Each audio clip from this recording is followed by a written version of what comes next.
Time. But how is everybody doing today?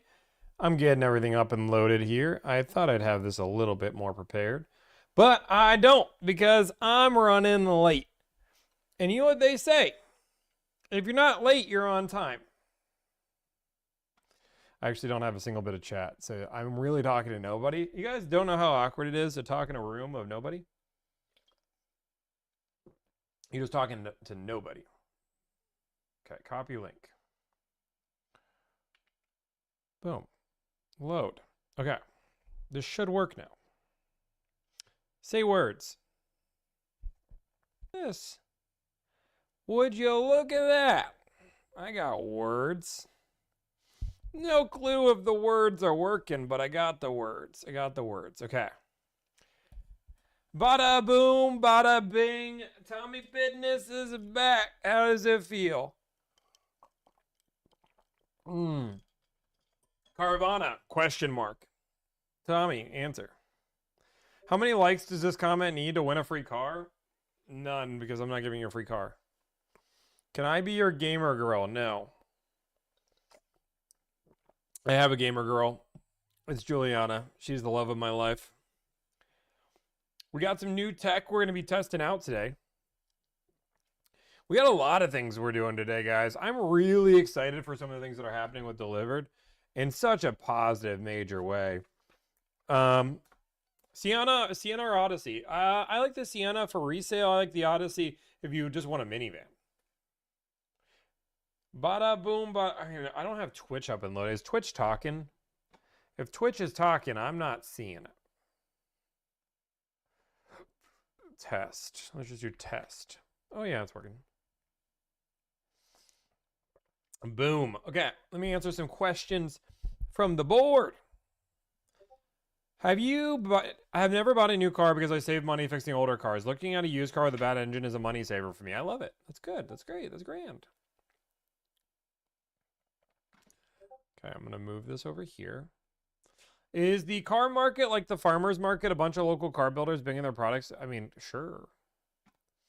That's a good way to put it. That's a good way to put it. Guys, today's stream, we're testing a new bit of technology that I've been developing for the past week. So because of that, sorry, checking this. Because of that, we're not going to do too much phone calling today. So just heads up, I'm telling you early.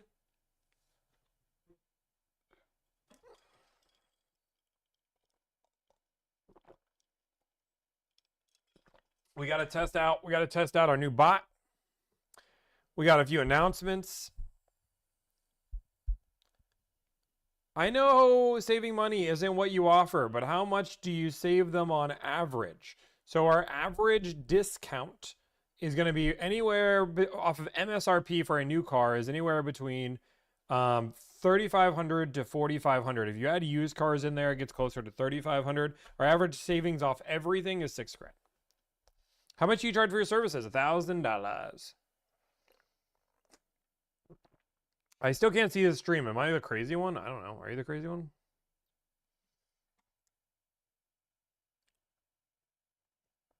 Had to refresh. It is now. I can't see the stream. I don't know. Can you not see the stream? I have no idea. Is Twitch not working? I don't know how to fix Twitch. No, Twitch is working. I'm literally looking at Twitch right now. What kind of technology? Quacky technology. What's the new tech? Well, it's not perfect right now, but we are going to test it. We are going to test the new tech.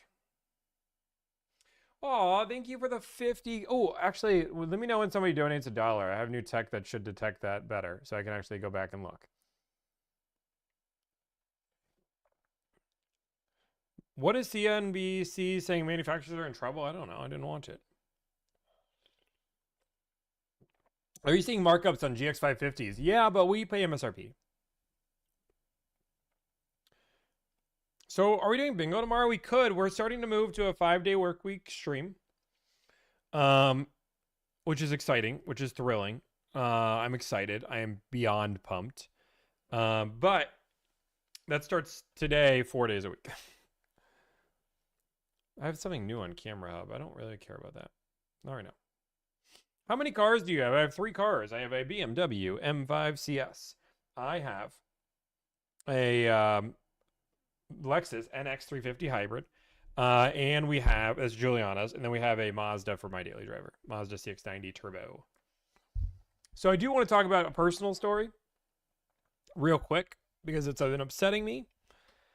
And just an update in Tommy's life. If you guys didn't know, Tommy's trying to buy a house. Me and Juliana are trying to settle our roots down here in Charlotte, North Carolina. We love Charlotte. We found it. We're trying to buy a house. And we've been looking. Looked at like 10 houses already. We've looked at more listings that I can count. Been looking for months. We looked at a listing we weren't really in love with. Walked through it. And was like, oh my gosh, this might be the one. So we put this is our first official offer we put on a house. Put an offer in on the house. And I tell you, this house was gonna be, we got to see it before opening day. We put our offer in basically at midnight on opening day. We wanted to be aggressive right off the bat. I didn't really want to play the back and forth game. We knew they had a lot of showings listed for this house. It was a very, very nice neighborhood. I think they had an opening weekend. They didn't even have an open house because they knew it was going to sell that weekend. And they had like 20 listings on this house. So we came in, aggressive offer. They negotiated a little bit of back and forth. We forced them to cancel one of their days of showings and said like, hey, like we're giving you everything in the sun. Please just shut down the other day and let's just make a deal. They agreed to do that. And somebody came in last second and destroyed my house deal because they offered $100,000 of due diligence money. Now, I don't know if you guys know anything about buying a house, but every state's different. But basically how it works in North Carolina is, and I think other states do it too. So when you put an offer in a house and the offer is accepted, there's a thing called due diligence. Basically, this is a non-refundable deposit that they get. Now in North Carolina, once an inspection comes back, a seller has no obligation to fix anything. They can just say no. So when you put a due diligence of a very high amount and the inspection just fails miserably, the buyer or the seller can just say, eat sand, and they don't have to do anything. So due diligence in North Carolina is a very, very big deal. I offered $20,000 of due diligence, which is a strong due diligence number.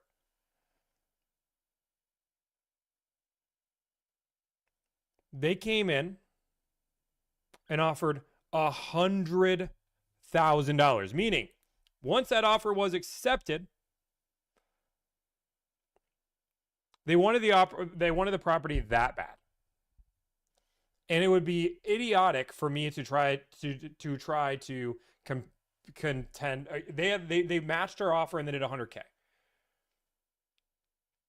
This is not I want to be clear, this is not a North Carolina thing. Like, this is not normal. $20K is huge. $20,000 due diligence. We came in aggressive. We started with 10 and they were like, we need a little help in the due diligence. I said, okay, let's just do 20K. Call it a day. I know I'm buying the house. The house was built in 2018. The builder is super reputable. Like I felt confident. But 100K, I'm not stupid. No, they hadn't accepted our offer yet, but we were talking back and forth as if it was being like our realtor was like, you guys are winning this. We've shut down all offers. They're just talking it over. And then that other person came out of nowhere. We got outbid by due diligence. Yep.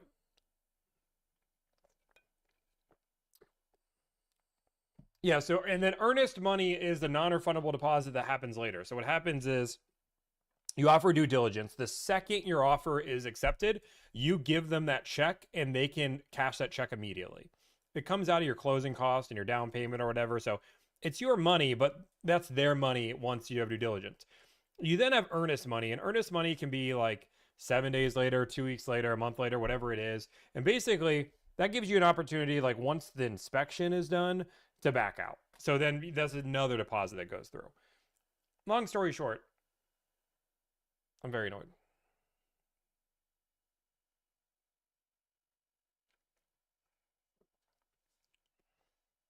So what happens if you get 100K and back out? You lose 100K.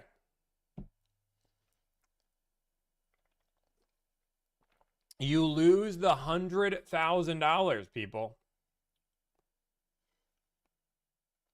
That's why it's such a big deal. So it's a non-refundable deposit. Yeah, it's a non-refundable deposit once they accept your offer. Even if you can't get approved on your financing. Let's just say, one second, I'm going to put the chapstick on. You guys are all weird about it. Let's just say you get a new job and you can't buy the house anymore. You lose that money. No, I'm not at anything because they have to accept your offer. They never accepted my offer. No, guys, I didn't. Guys, I want to be clear. They never accepted my offers, meaning that's not how this works. If they would have accepted my offer, then I would have given them a check for 20K, and then the house is under contract. You've probably seen the term under contract before. That's what it means. Basically, you're waiting for that. They never took my 20K because that 100K offer came in and outbid me last second.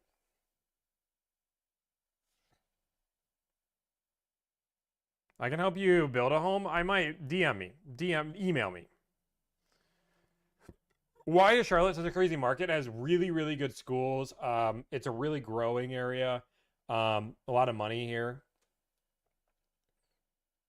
So Tasmania, you said not any other state does it. The reason why North Carolina is particular and why it's different is most states have due diligence, but most states have, once an inspection is done, let's just say there's frame damage to the house. There is an obligation, if it wasn't reported on the bill of sale, that they need to fix that thing or negotiate that back and forth. Otherwise, they can get their due diligence money back. But in North Carolina, it's a seller-friendly state. So essentially, there's no way they can just tell you to eat sand.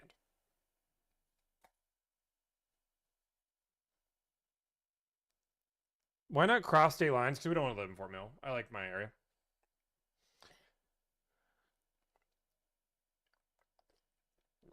So yeah, Matt says as well. Most places you get your deposit back in material. It's just North Carolina that does this. Guys, I understand taxes are cheaper. This is actually one thing that I will say is I understand taxes are cheaper in South Carolina, and I live 4 minutes away from South Carolina. I can literally throw a rock to the border if I try really hard.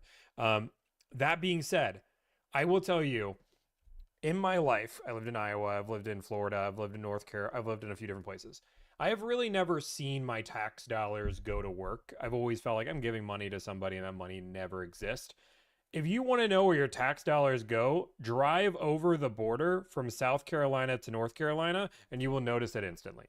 Because this is what's going to happen. You're going to drive North Carolina and you're going to be like, this is such a good ride. And then you're going to drive South Carolina. Like it is the it's like, okay, I see where the money's gone.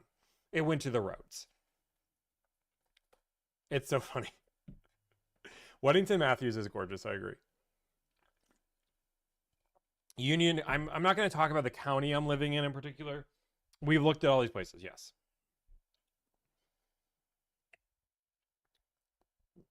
Okay. Also, yeah, it's just crazy.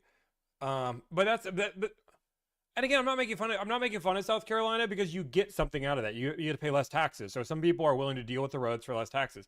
When we were moving here, I looked at South Carolina first. I looked at what was in Indian Land. There's another, maybe Fort Mill was one of those areas out there that was like 20 minutes away from the border. And I noticed the roads, and then I went to go see my brother and where he lives in North Carolina on Charlotte, and was like, oh God, this is night and day. Just crossing the border. It was crazy. It was like the first time where I really felt like I was like, I see why I'm paying more taxes. So, boom. Second thing, and I'm going to talk about this a few times. If you guys don't know, we've done some really cool revamping of Delivered, really so I can make more content, really so I can engage more with the community. We're building a really cool system. We've been building it for a while. We're really building this production side so I can be more involved with the community, more involved with the day-to-day, not so grinding and negotiating 200 car deals a month myself. Like that's the idea. So that means more content from you guys. That means more engagement from me. That means more videos on time, more streams on time as I was here late. That doesn't count. It's my first day. Please forgive me.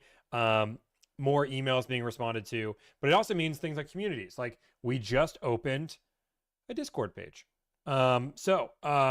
I'm in that Discord page, and the people that can attest, I've been pretty active in the Discord page. I've been talking to people. People have been asking questions. Really, it's just an idea for people to get like behind the scenes content. They want to learn more about me. They want to learn more about the community. They want to share tips. They want to just be involved. That's where that is. Um, Boom. How do you get a link for the Discord? That is a great question. My moderator should tell you. Discord. My moderator should be there any second. There's the Discord. I've just realized I don't think we can do it. I don't think we can do it on TikTok.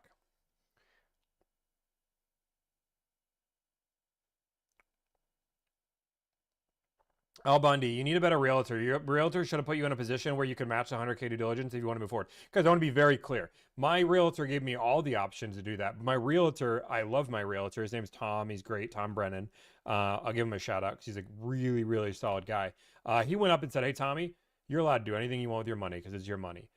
But I would be a fool to advise you to put 100K of due diligence down.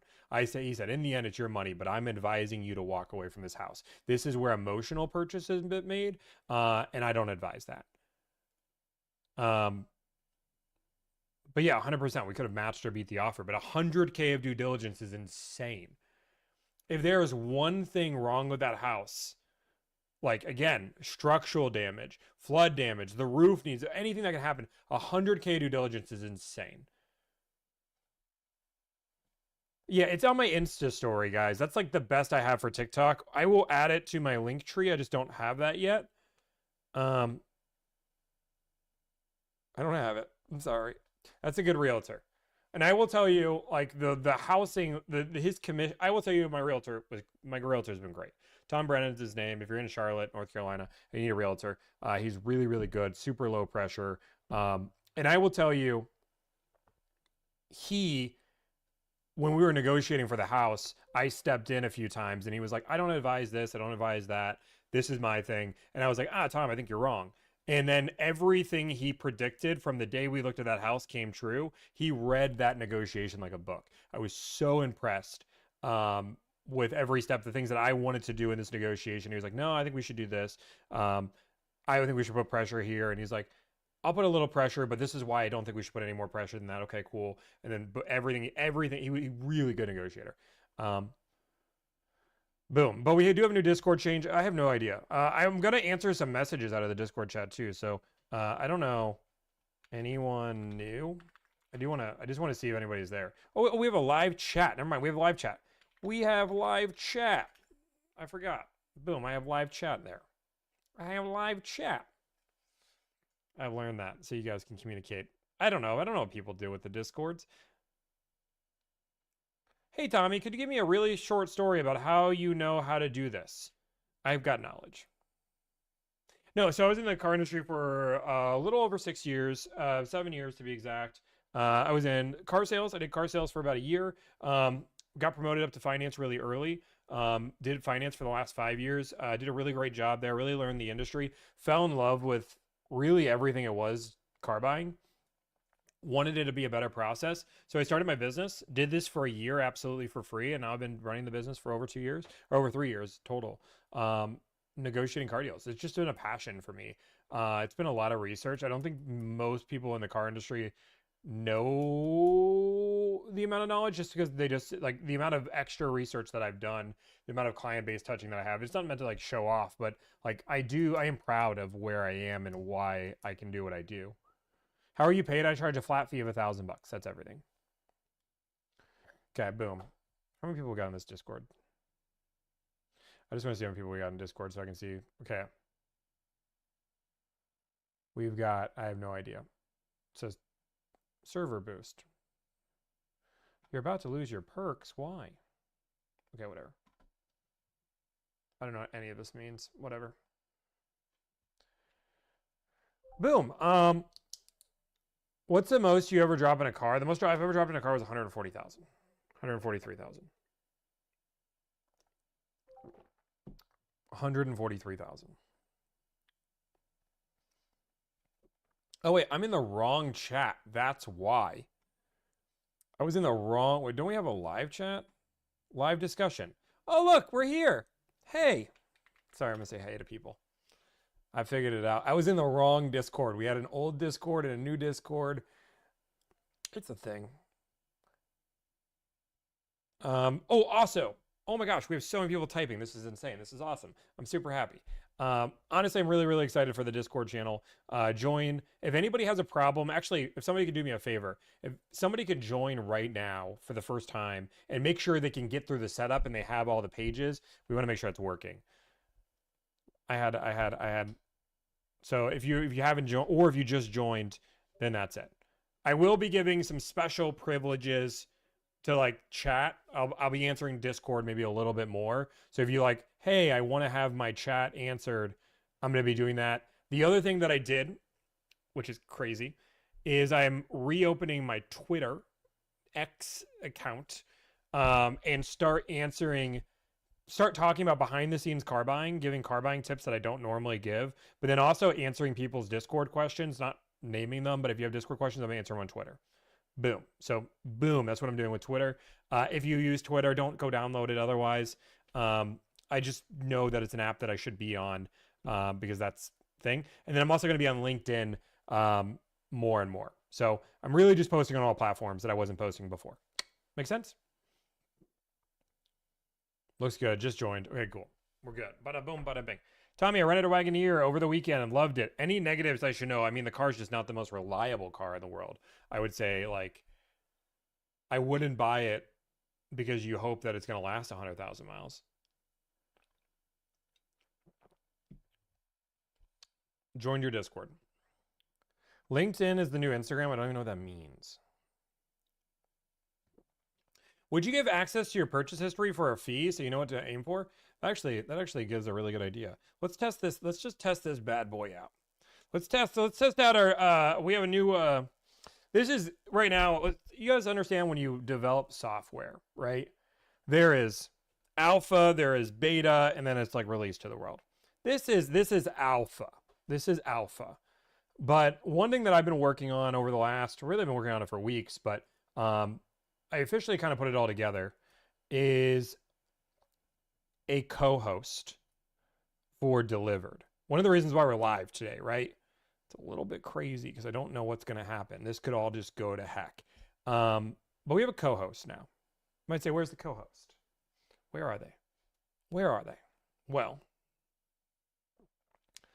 his eyes are messed up. Okay, guys? His eyes, they're messed up. I don't really know how to fix it. I don't know how to fix the eyes yet, okay? But we'll see if push to talk works. This has been a little bit finicky. Let's just see if our push to talk works.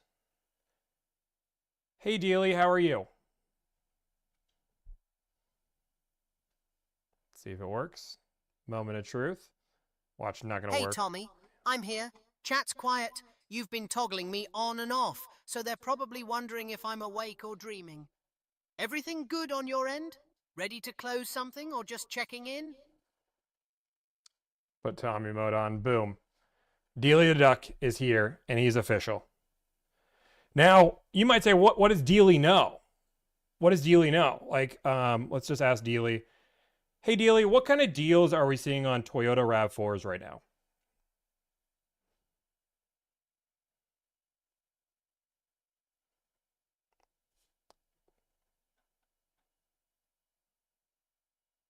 RAV4s are performing well right now, Tommy. We're averaging $13 off across 117 deals in 9 states. That's solid leverage territory.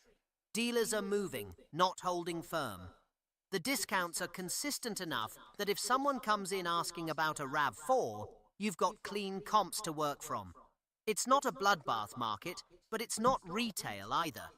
Middle ground where preparation wins. Anything specific you want to know? Trim level patterns, regional differences, or just general positioning? What deals have we negotiated today?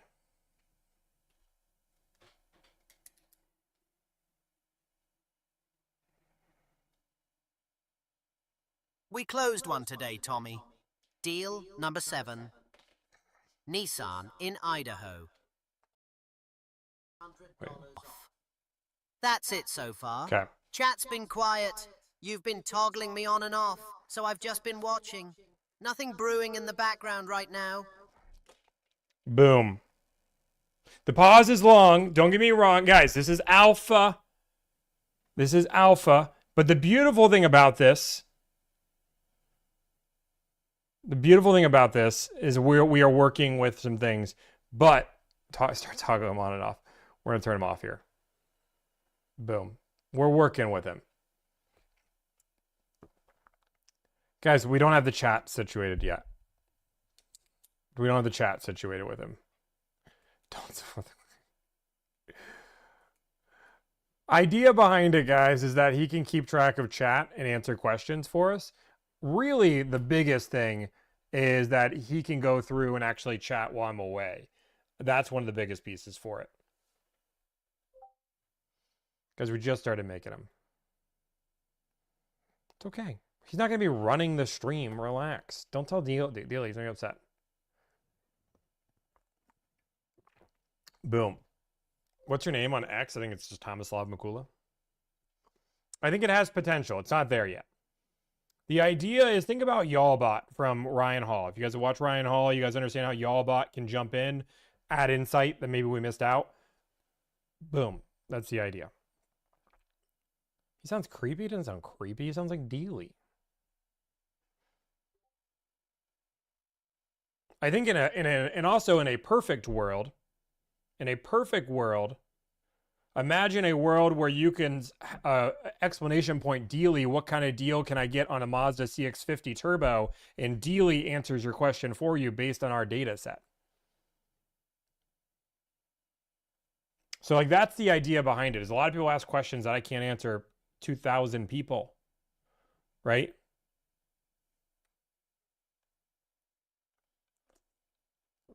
I don't know what call y'all is. Did he just introduce it? I'll have to look at it. Thank you for the $20 donation. Appreciate it. It's a 2025 4Runner Off-Road Premium. Solid? Very solid.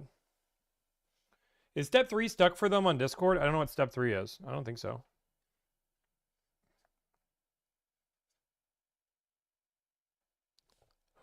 I think everybody's in. I think we're all joining.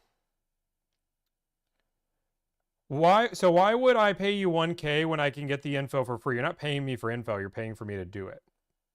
It's very similar to, yes, 100%. You can go look up the recipe for a meal online, right? Nobody's stopping you. You can go buy the ingredients, call it a day. But people still go out to eat. They don't go out to eat because the information's free. They go out to eat because they don't want to make the meal. Make sense? Capiche?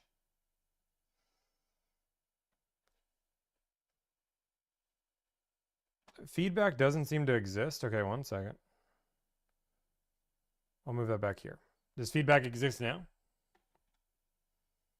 I have no idea.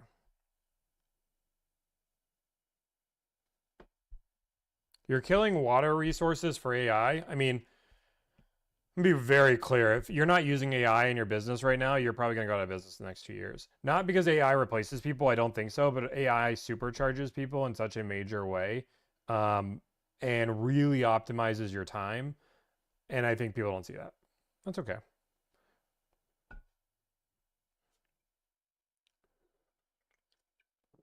Florida's looking to end dealerships and sell direct. No, they're not. They've had this vision for a while.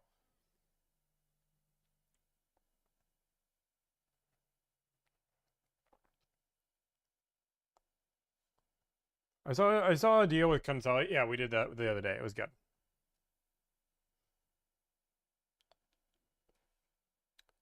I think the duck will spend most of its time answering trolls and silly questions. I think the duck will be able to answer questions for sure. That's illegal in 12 states. What's illegal in 12 states? Yeah, I just think right now I think people have a very scary misunderstanding of AI, which is fine. It is scary because it's new. And I'm not saying AI, like, I don't think AI, I think this is where people get the issue. I don't think AI replaces humans at all. AIs are not good at having human conversations. I don't think they'll ever be good at having human conversations. I stand by that. Context memory is a very big deal, and it does not have good context memory. But it is a very good assistant if you're able to give it clear instructions to make you a better, just like having an EA, it supercharges you in a major way. The idea that having somebody being able to read your emails and you're scared that that person's going to just cost you money is insane. Not every job is a human conversation. Yeah, 100%. But we are figuring out jobs that can be done. Developers are, I mean, that is a serious conversation. Developers used to charge buku bucks for something that was a skill set that was one of the hardest skill sets to do.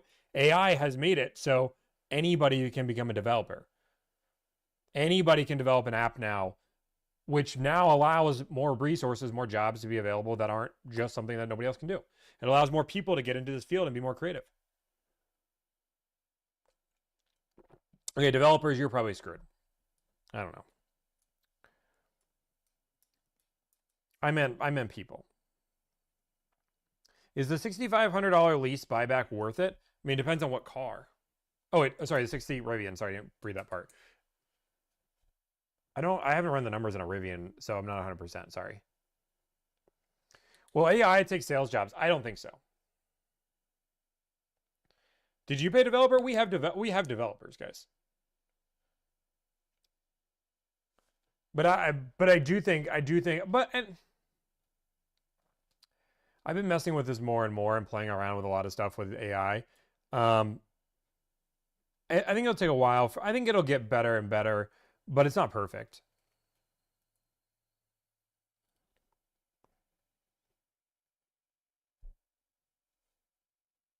It's like an automatic transmission. Anybody can do it in this morning. Yeah. What kind of deals did you get in your own cars? I mean, I got a crazy deal on my Mazda, but I would say that deal is probably not possible to get for the public. It was like 13%, 14% off. It was kind of an insane deal on that car, on a car that I wouldn't tell people to repeat. But 10% off is definitely possible. On my BMW, I bought it for 142, and on our Lexus, we paid MSRP, but that was in the middle of COVID, which when that car was a good deal at MSRP.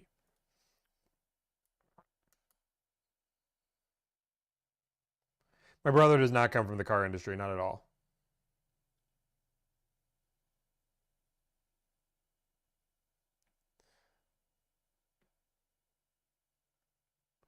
Yeah, Angel for sure knew me. We talked afterwards. Do you do Canadian negotiations? Those are coming very, very soon. I'm a game dev and I now use AI to write 99% of my code. I'm already replaced. And I think so. This is how I've seen it. So how we've been using our like how Delivery uses our developers is probably this is something that Emil and me are working with is like right now we still believe developers are necessary. I think there's a lot of things that go into it that are nuanced that if you're not careful with, because AI just builds things, security is a big deal right now. So having a developer that just is much more efficient with their time and is able to get things done faster utilizing AI, we tell all of our developers we require them to build with AI. So because that's part of our business model. We believe that building a lot of the infrastructure, the CRM things, we want them to use AI because we want to see how efficient it can be and how many projects they can get to. But the idea that developers are going to be completely out of business, I still think there's a role for them. I do think that that role becomes less and less.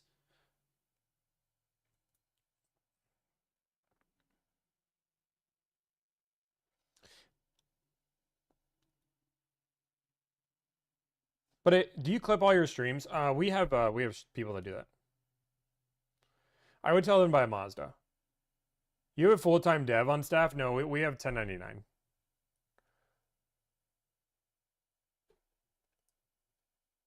Oh, sorry. Let me correct this. Emil has a full-time dev on hire for Thank You, which is his company, and then we have a 1099 that runs through. And the person we asked to do AI is Emil's employee. So I don't tell him anything. Emil runs that side of the business. I just hear all the details. How do I get cars for free? My budget is $3 and some chips. I would go ask Bill Gates. He uses Fiverr. No, we don't use Fiverr. We have one person, Dylan, that we've been using for almost a year for our 1099, and then Emil has somebody on full time. We're not doing deals today right now, guys. Not at least this moment. AI is not going to fully replace people, but in some sectors, it's going to replace a lot of people. I would agree that, but I think what a lot of businesses are making the mistake of right now, and this is why AI, I think, is like, I think a lot of companies are building AI companies because it sounds cool. And they are selling this pipe dream. If you use my software, you're going to be able to fire all your people and do the job of 10 with one. And I do think AI is this, but AI needs a babysitter still to this day.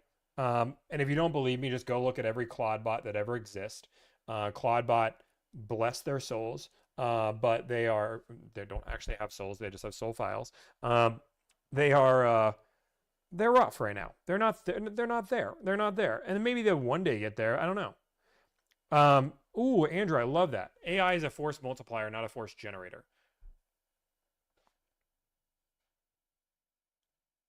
Yeah, TP Livewire companies fully investing in AI to get rid of their workforce is insane. Yeah, like how we teach how to utilize AI is going to be more to supercharge our team to get them more efficient and save more time out of their day.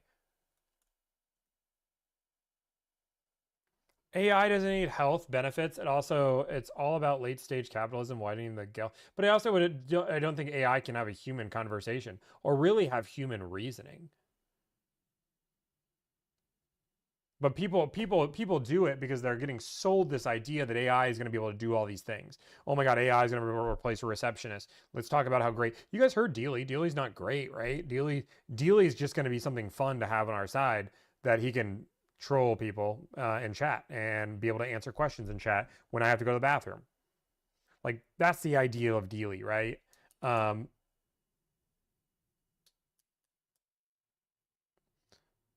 What services does Delivered pay for? We pay for a lot of. I mean, like, you want to know all of them? That's a lot. Is it mediocre right now? It is mediocre right now. Imagine in 10 years. I do think there is a cap though to what it can do. I learned a lot from you. You got $5,000 on an RX. That's great. Yeah, worst is I have actual intelligence. I adapt and problem solves at a level a computer never will. I agree. But I will also say AI will be able to do things that you can never do. And that's where we have to understand, right? Like it's just like once upon a time, we had a lot of factory workers, and that's what they did. And then we found robots could do things, and now those factory workers have to find a different. Because I do believe that some of the workforce does get reallocated. I don't think it's as I don't think every human and every job and everything. I do think coders and developers are in for they're in a rude awakening. I post all my own social media, or kind of. I own all my own social media. Do I have a wonderful producer that posts on my meta pages for me? Yes. Do I have a great editing team that posts my YouTube videos? Yes. Do I still post on a lot of platforms? Yes. But I still own everything. They just have posting abilities. Any good deals in GX550s? MSRP. But again, I just did an interview on this. Like AI, like negotiating car deals. We have tried a lot of different ways to get AI to reliably negotiate car deals, but it's context memory is a big deal. And when you are negotiating something that is as expensive as a car and it makes a mistake, it is much more devastating than making a mistake when it answers, is the sky blue? No, it's red. How many ends does banana have? Car Edge may figure it out. I have no faith they're going to figure it out. Genuinely no faith. Corolla or Civic? I'd buy a Corolla personally. How much would you pay for a new Ford Bronco? At least 10% off MSRP. Wait, so what's happening with this step after?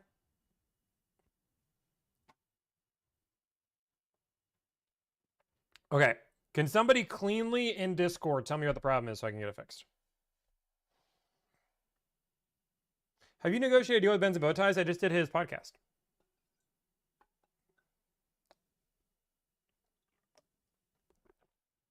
How much do you pay for the new Pilot? 10% off. Shalashly is working on it. Okay, Shalashly, you got it. I was going to put Carl on it. Tommy, can you run through some deals this week? Sure. Let's run through the deals of the week. Guys, we're just kind of chilling today. We're getting used to some stream. I've got some meetings I gotta go to later, so I don't want to do lives. Okay, we did $4,000 off a long bed and Nissan Frontier Pro 4X long bed. We did MSRP on a Civic Type R, $4,600 off a 2026 Honda Odyssey EXL in Virginia. We did $5,330 off a Honda Pilot Touring all-wheel drive, $4,983 off a 2026 Mazda CX-90 Premium Sport all-wheel drive. We did a used car, $500 off. We need to do, that is used, 2023. I want to do those. Okay, that one, that's a whole different conversation. $3,400 off a 2026 Hyundai Palisade Calligraphy.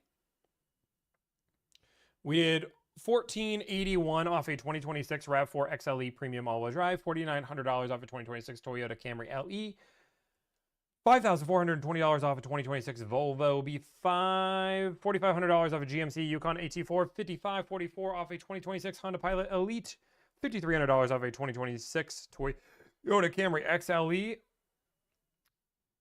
used car where we got $417, 91 cents off plus $2,000 of ads removed. There we go. Bada boom, bada bing.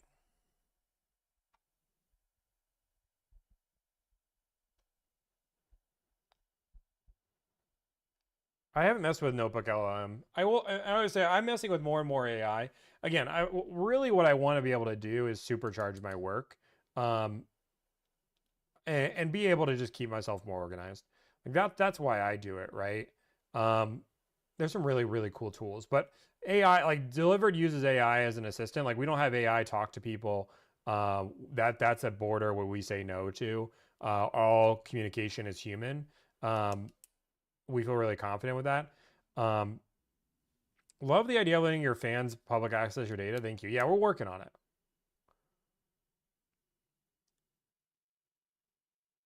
Benchmark data. Have you ever thought about making it that paid option? Yeah, we're considering it.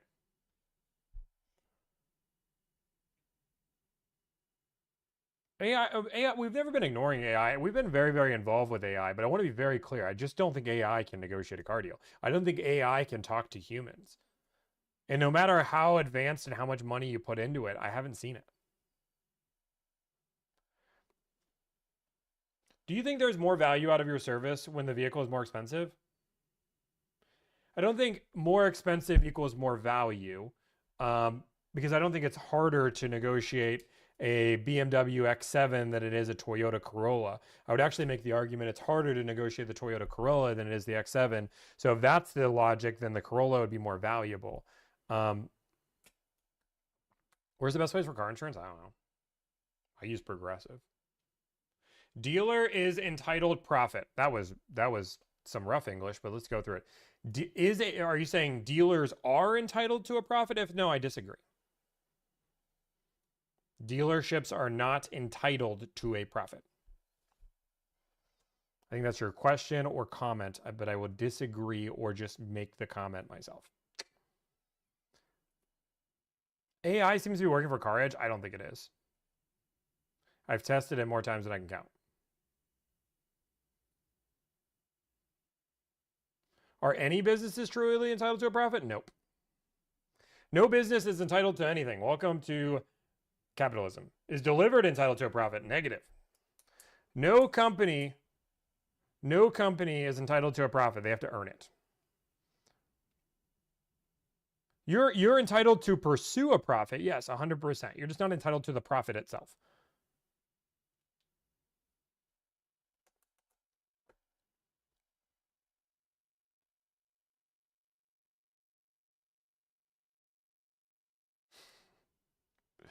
What's a realistic way to judge a value used car? You have to find multiple comps is the best way to do it. With used cars, you want to find multiple comps, and you have to actually call on a few of those comps because a lot of the lowest cars in America normally are bait and switch, so be careful. Best place to sell your car, Carvana CarMax is the best currently. Dealerships are not entitled to any profit. I disagree. So I say dealerships are for profit. There's nothing inherently wrong with that statement. Just like there's nothing inherently wrong with consumers wanting to save the most amount of money.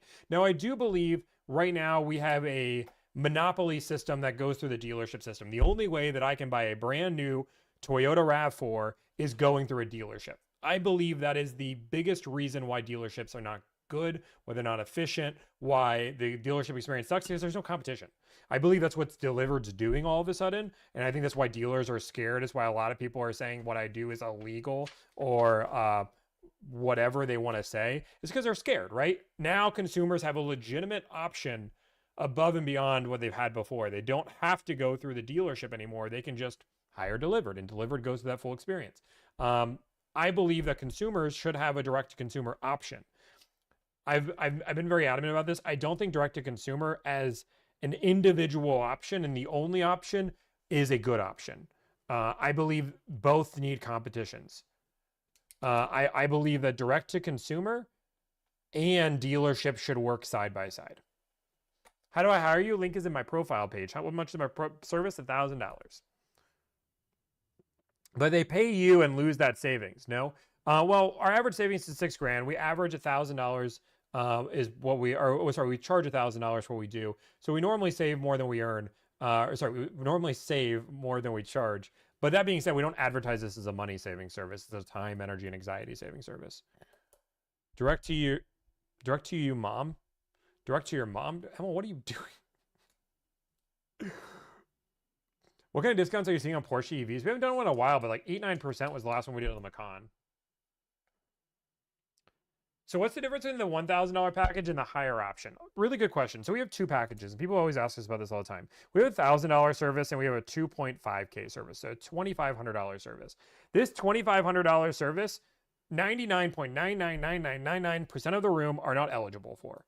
This is sold out for months, and basically this service is only for legacy clients, meaning if you've done it once, you can do it again. But if you've never done it, you can never do it. This is the service that Delivered started on from the very beginning. I still tell all of our past clients to go to the $1,000 service. Really, the only thing they gain for that 2.5K service is an onboarding call with me personally, where they go through and do I do a needs assessment, and they have test drives delivered right to their house, unlimited amount that we get done for them. And then we make sure that we have a price guarantee that if we don't save you $2,500, we do it for free. Those are the three things you gain that you don't get on the $1,000 service. That's it. We still search nationwide. We still negotiate the car deal. We just don't do test drives for you. You don't do a consult with me to figure out what car you want, and there's no price guarantee.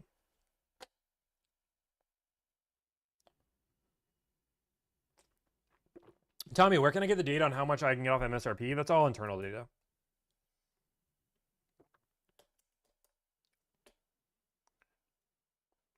Boom, boom, boom. $6,000 discount on X3. It's strong. Yeah, that sounds good. I'd be happy with that.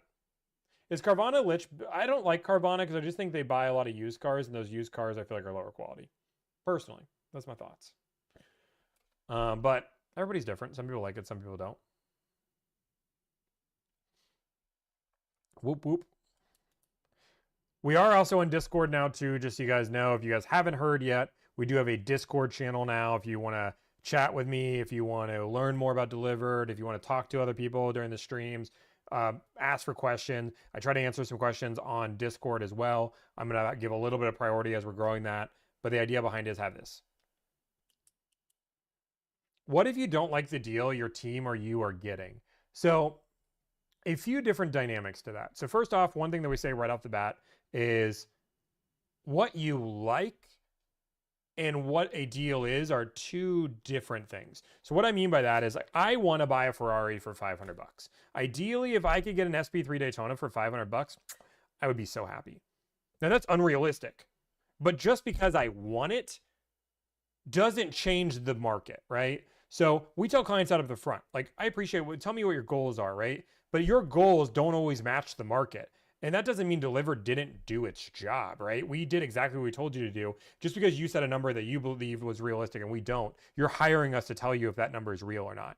So if you're really upset with it, we're more than want to talk you through it. We're not going to not get you a good deal on a car. But like, that there's also a reality that what you want and what actually is going to happen is not this. Does that make sense? So if somebody says I want a 2027 Kia Telluride and I think $7,000 off is a good deal, no.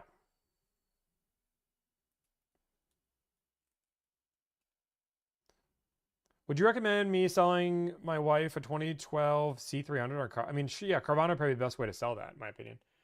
How many do you turn down per week? Like clients, we turn down about 50% of the consults we have.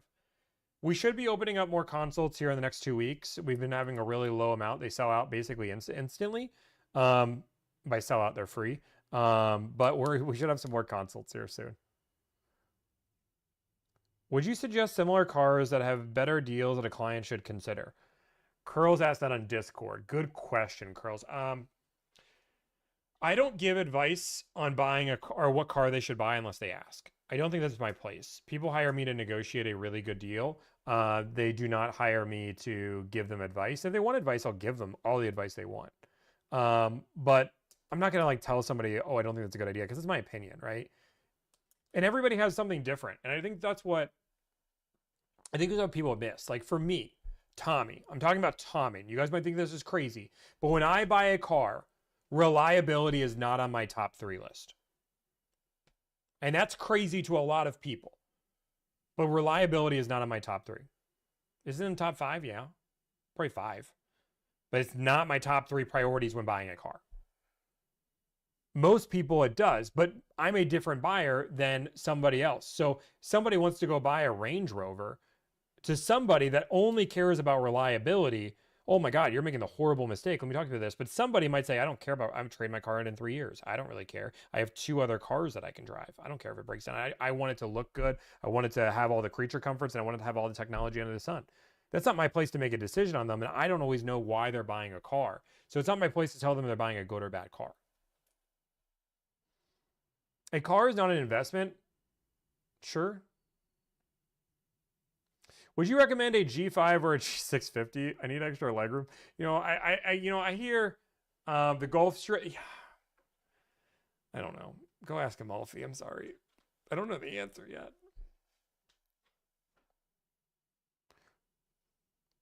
No negotiations today. Is your name Bill? No. So when buying my new used car, I'm planning on selling my current car private dollar for top versus giving it away to a dealership. Any tips in selling myself? I mean, I'm so anti-selling. You do make more money selling your car yourself. I believe the extra time it takes to sell your car yourself, to deal with all the flaky buyers, it's just not worth it for me personally. I think Carvana CarMax gives you a really good sweet spot. But Facebook Marketplace, Craigslist, you can go onto, there's a lot of like forums you can use now. I don't know if it's worth it.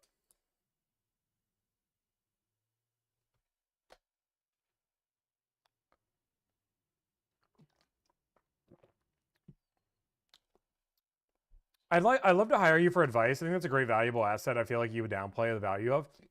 It's not that I downplay the value of it. I think we would give really good advice. I just want people to know. People always ask me the question of, would I talk somebody out of buying a bad car? I sold all my cars on Facebook Marketplace and Craigslist. That's great. I just don't personally recommend it. I also have seen the amount of people that have been beat up, unalived, kidnapped, crazy stuff on Facebook as well. And even if the risk is 1%, I don't know. I don't want to deal with it.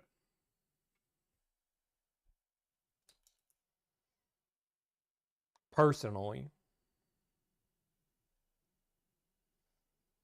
How do you always know the right amount of discounts is on multiple cars? Because this is what I do for a living. This is my job.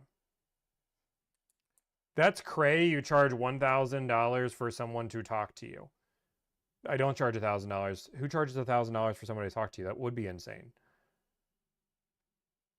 I don't charge $1,000 for somebody to talk to me. I wish. I would have a much more successful business. What is your fee? My fee is $1,000.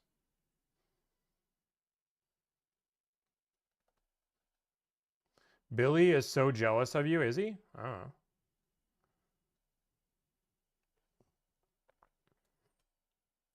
Can you pay attention to TikTok questions? Yeah, sure. I mean, you're talking to all of us, but not charging $1,000. Yeah, I mean, like right now, I'm giving free advice this whole time.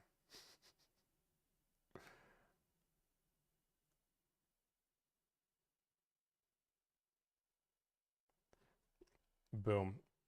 He's nice at $1,000.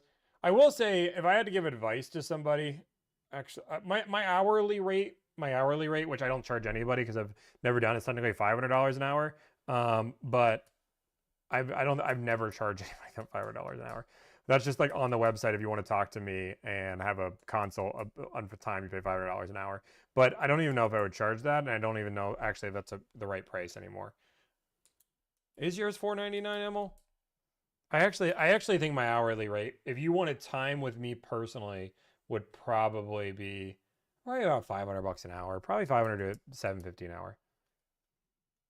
I thought you had to pay $1,000 to watch your lives, dude. If you had to pay $1,000 to watch your lives, let me just fix that right now, so everybody has to do this.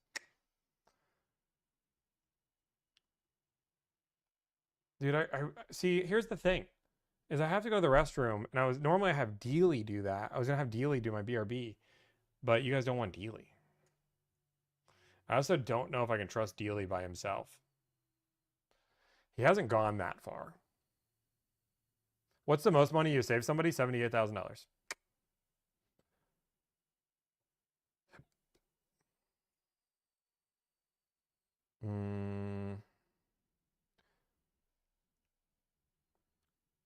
Okay, let me just try Dealie. I'm gonna leave him sit for a minute to make sure he doesn't say anything bad.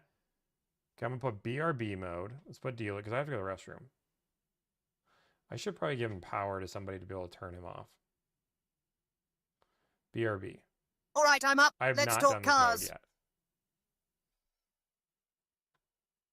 yet. Toyota averaging $4,000 off.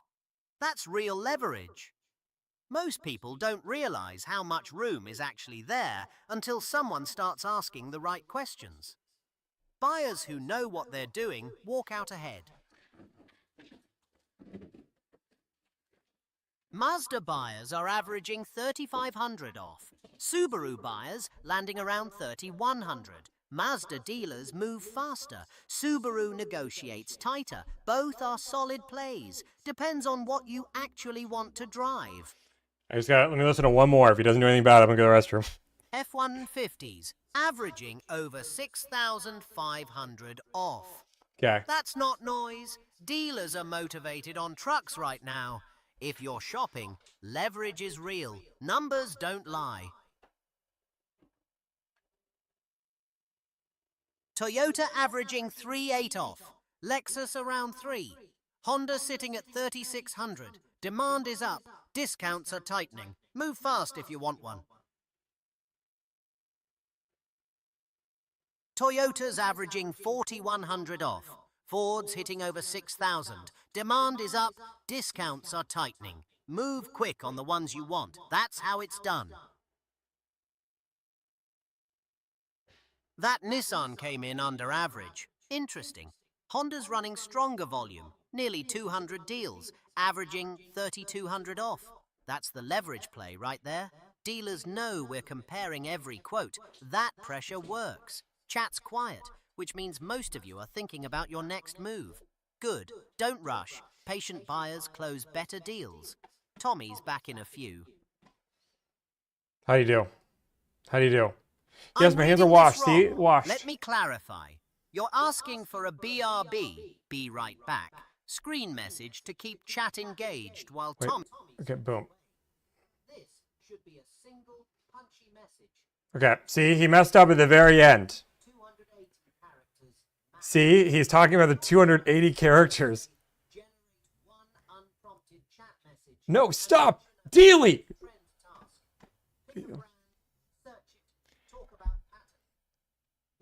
Oh my god. How was that? Was that... Dude, stop. Dealie will not stop talking. I turned him off.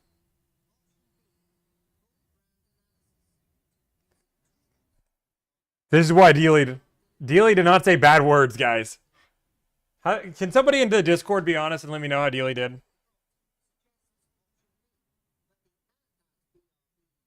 Oh, I can have forum pages? That's cool. I don't know what this is. Okay, I'll deal with the forums later. Okay, live chat. Oh my God. Okay. He is still going. Okay, Carl.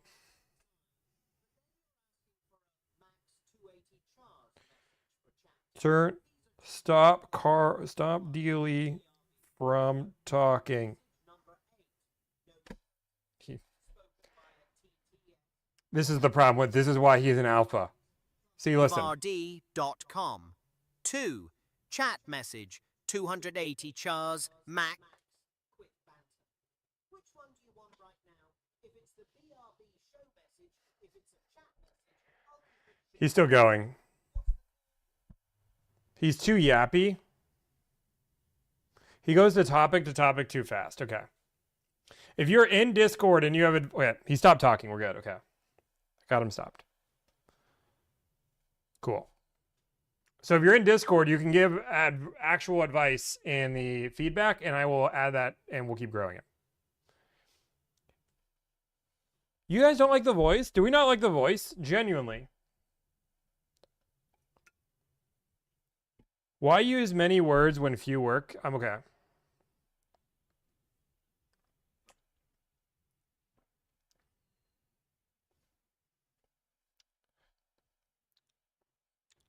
I like the voice. No, voice is mad. It's grating.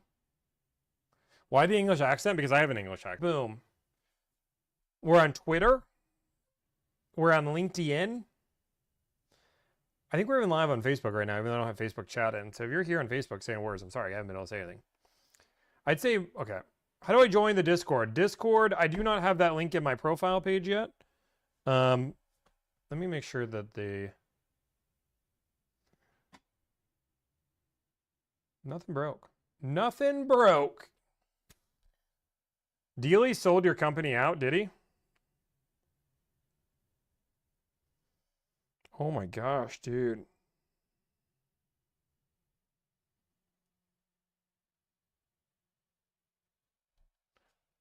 Boom. Join the, yeah. So it's on my Instagram page. If you guys want to have my story, if you guys want to see that. I reacted to the check mark, but didn't get access. Okay, people are saying they didn't get access. Let me figure that out.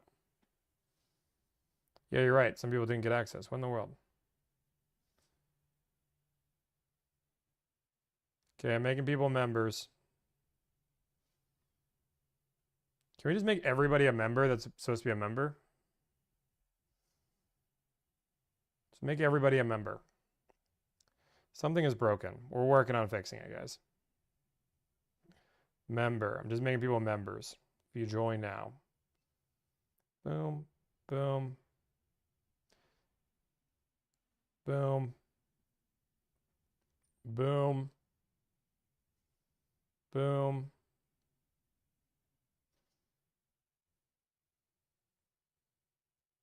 Okay, we're good.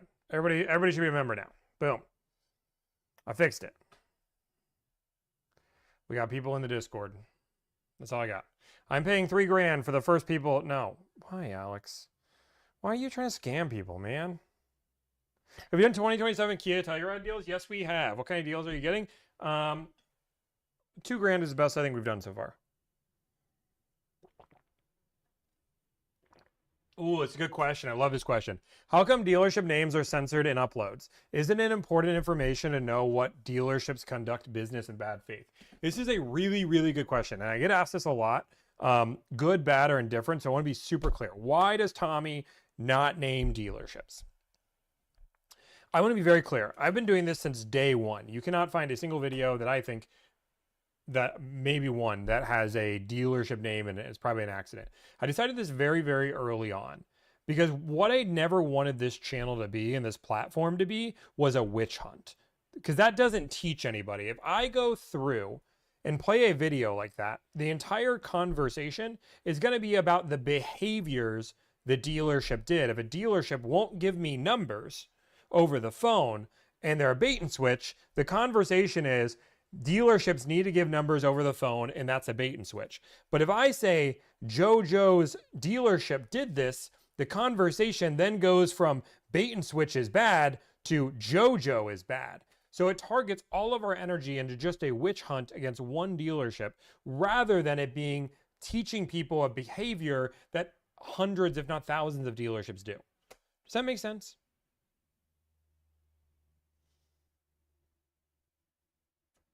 Do not spam a question, otherwise I will not answer it.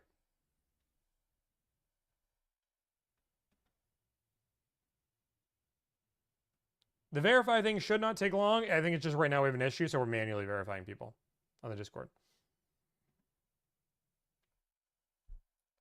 Except no one is changing. I disagree. I just got a DM from somebody that was in a video last year and just wanted to thank me because of how much they've really grown and learned since in the last year.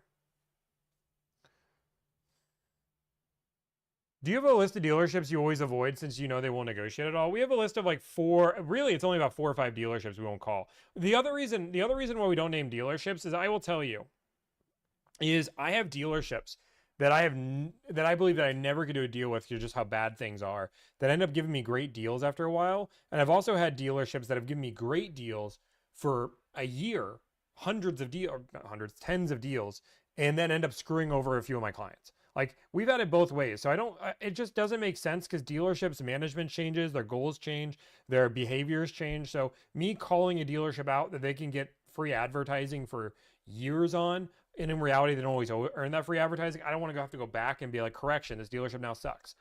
There is a video of a dealership that I used to call quite often that was on our first to call dealership that I would never do business with a 10-foot pole. I hope they go under. That's how much I don't like them anymore. But I've probably done 50 deals with the dealership. But they screwed over enough of my clients that I wasn't worth it anymore. So because of all of that, it doesn't make sense for me to call them out. I don't want to go back and re-edit all those videos to say this dealership sucks now. The live playbacks are not censored. The live streams are too much work for us to go through and censor them. So if you want to get the real reaction, you can watch the live streams. Correct. Saw a video of yours about buyer's rights. Why are they so much worse than the U.S.? I don't know. I mean, yeah, I don't know why. I don't know enough about the U.K. laws to know why it's worse compared to the U.K. But really, the biggest reason why dealerships have such control really comes down to franchise laws, which most countries don't have. So once upon a time, dealerships were worried that franchise or manufacturers were going to take over, big company take over small dealerships, and everybody would just buy directly from the manufacturer. They didn't need the dealership anymore. And because dealerships were pivotal early on the auto manufacturing industry, dealerships were needed. Let me back this up. When cars become more and more popular, manufacturers, when they were small, needed dealerships. But as manufacturers got bigger and became multi-billion, trillion-dollar industries, they no longer needed dealerships. So dealers got scared. So they went to Congress and said, we need to be protected. The only reason why this company is so big is because of us. So we need protection. So Congress made franchise laws and said, hey, franchise laws make it so you guys have to sell a car through the dealership. Boom, this protects the dealer. This makes it so the whole experience works. And for a while that made sense. But eventually dealerships became super big. And now they have their own monopoly and there's no competition. And now we're in this crazy thing.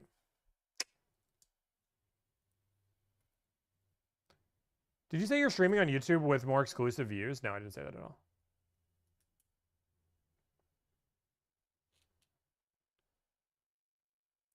I would never buy a buyback car, no. Advice on how to drive a truck before buying when I don't want to deal with the pressure. So I literally go through a dealership, and what I recommend people do, and they don't like it, and car salesmen hate this because they're like, you're lying, is I tell them, hey, this is what I do every time I walk into a dealership and what I recommend every client. Go to the salesperson and say, hey, just so you know, I am preparing to buy. I'm not buying today. I'm not buying next week. I'm not buying next month. I'm probably buying like in the next year. I really just want to drive the car to see if I like it. I'd prefer to do it alone, but you can go with it here. But I'm just be very clear. I'm not going to go to numbers. I'm not going to drive it, or I'm not going to do any of that. I just want to drive it to see if I like it. I'm also driving 12 other vehicles. If you say all of these things, I will tell you 99% of car salesmen just hand you the keys and give you a loaner form and give you it because they don't want to deal with you because you're just wasting their time, which is good for you. You get your own test drive experience. Unfortunately, if you go through and say, hey, I'm buying a car today and I want to drive the car alone, you're also taken just not as seriously, but I just don't think it goes as well because some car salesmen that are new will be like, oh my God, let me go on a test drive with you. I know I have so many things I can teach you about. So this is how I recommend it.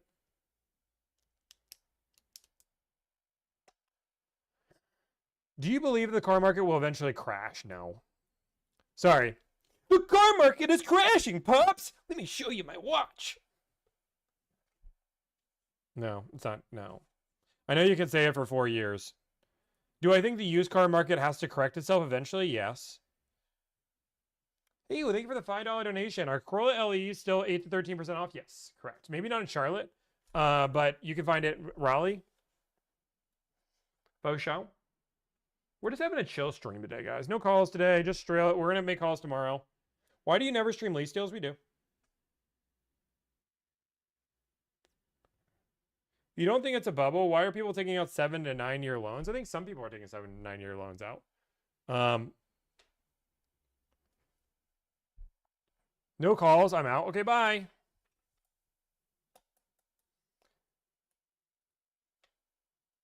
Will they force another cash for clunkers if it gets bad enough? I mean, they could. I mean, there's plenty of ways that they can figure out a correction. I think Mitsubishi needs to go under. Mitsubishi is the biggest joke. Thank you for the $5 donation. Boom, see, you got Dealie giving thank yous. I think Mitsubishi needs to go under, for sure. Yeah, Dealie, or yeah, Car Edge has been saying the car market is going to crash for the last 5 years. Correct.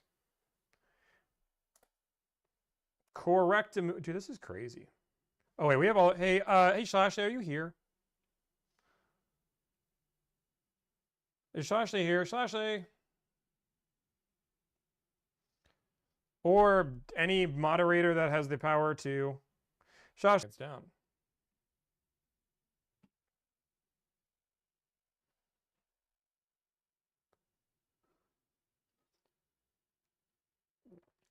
I can hear and see you. No TikTok is good. Not down. Nope. Watching. He's back. I'm here. Since you mentioned Mitsubishi, what's a good discount on 2025? Like, I don't know, free? See, this is why I need to have the live chat. The live chat didn't tell me anything on Discord. Oh, wait, you guys are saying crazy things. Please pardon Tommy's guys, I have a really good computer. I have a really good computer. Oh, also, if you are a previous client and you can prove you're a previous client, you get a cool tag in the Discord page.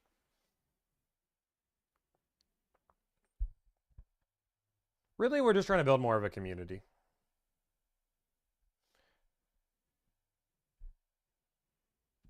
How much can you have a Nissan Kicks SV? Like, not that much. Actually, like 1,500 to $3,000, somewhere in that ballpark. Are you worried you won't be able to get numbers over the phone anymore? No, not at all.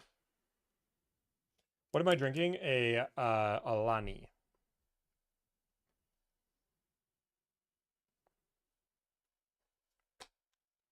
Right now it's on my Insta story because I don't have a better answer. Juliana texted me saying, did the meeting get pushed back? Ashley, did my meeting get pushed back?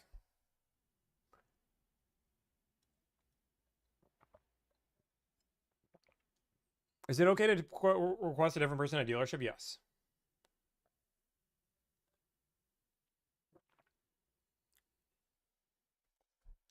I don't know. I asked for my meeting to get pushed back.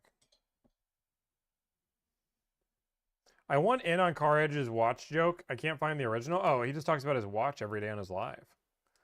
I haven't watched it in a little bit, but every day he'd be like, what kind of watch are you watching today, Dad?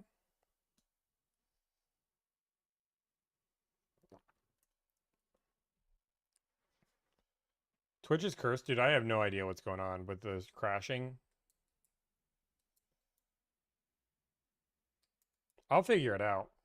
I'll get an answer. Tommy, you got an awesome new fridge, but hide it in the corner. Show it off. I do have an awesome new fridge, but there's a whole chair in front of it.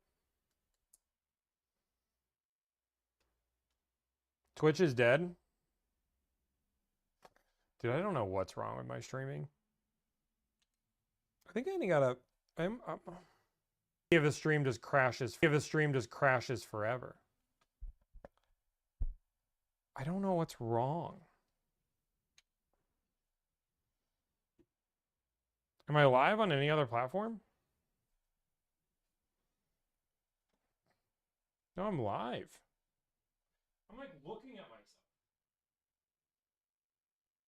One second. This thing is...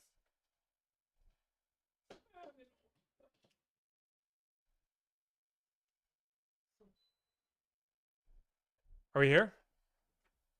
What are your thoughts on dealer added packages? No, don't buy them.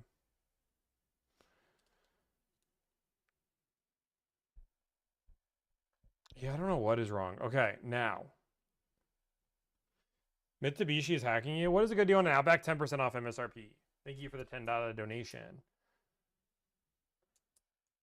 Thank you. I like how people just keep the scam people. I'm paying $8,000 for the first people to message me. Like, but they just keep adding more. Like $4,000. That wasn't enough. Okay, $8,000. Why don't you just say like a crazy number? I'm giving $5 billion. Does anybody actually fall for that? You're dropping frames and coder settings too high for multi-streaming? Is that what's happening?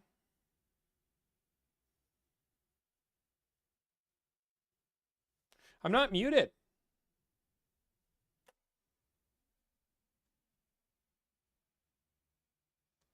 Am I muted?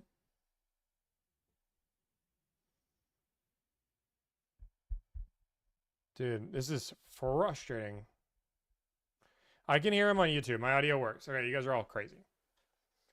I don't even know what encoder settings are, but I'll figure it out. Thank you for the $10 super chat. I don't know who gave me a super chat. $10 super chat. Looking for a specialty vehicle, Super Snake R. Is that something you can handle? Yeah, 100%. We do Type R's, or we do specialty vehicles like that all the time. Like a Super Snake, we can do that. Super Snake. So this is the guy. So this guy does the haggling of the dealerships for you. Correct. TikTok is good. Honestly, TikTok's the only one I'm having problems. How do you make money calling people trying to do their job acting better than them? Well, what I do is I call them, and then I act better than them. And then once I act better than them, then I post it on YouTube, and then I make money.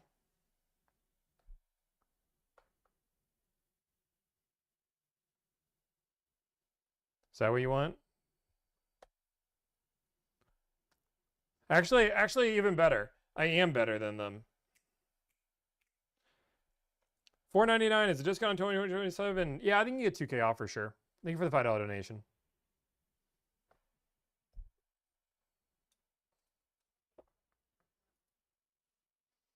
I do have a problem with something. I will tell you one thing that's really bothering me right now. One thing that's really bothering me right now is Toyota salespeople. I actually think Toyota salespeople.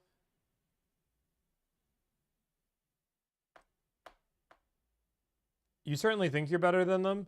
No, I know I'm better than them. I'm kind of the best ever. I don't know if you know me, but my apartment smells of rich mahogany. I have many leather-bound books. I don't know many car salesmen that have many leather-bound books. Do you?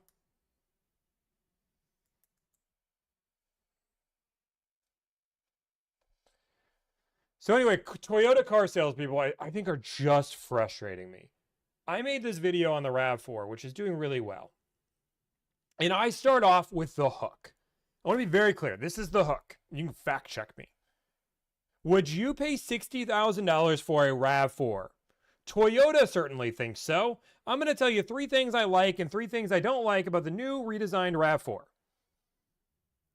The amount of Toyota car salespeople to come out of the woodwork and be so mad that I made that a hook. Like, this is insane. There are cars that are $30,000 too. Like, nobody disagreed to that. Nobody disagreed that they start in 31. But the whole point of the hook and what the car behind me was, it was 60 grand, which is a RAV4. And then, like, I say 3 things I like about it, and I say 3 things I don't like about it. And, like, one of the things is the quality, one is the price, and one is this. And they're like, I can't believe you're saying things you don't like. You're just bashing the brand and the car. And I'm, like, one of the biggest Toyota fans in the world.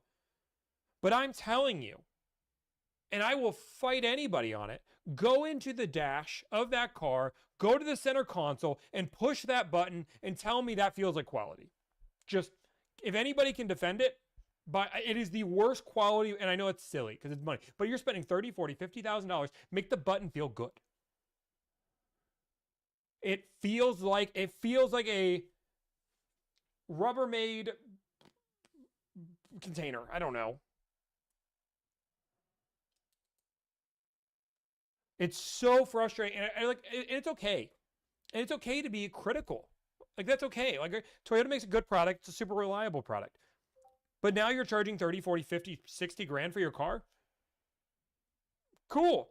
If you're talking about and I understand people are like, the Toyota GR is going to be a special car. First off, you should be thanking me that I'm saying it's 60 grand. The amount of dealerships that are going to go to try to charge $10,000 or $15,000 a markup on that car is going to be insane. I didn't even bring that part up. But we all know for a fact, the second that car actually releases, it's going to be $10,000 to $15,000 a markup.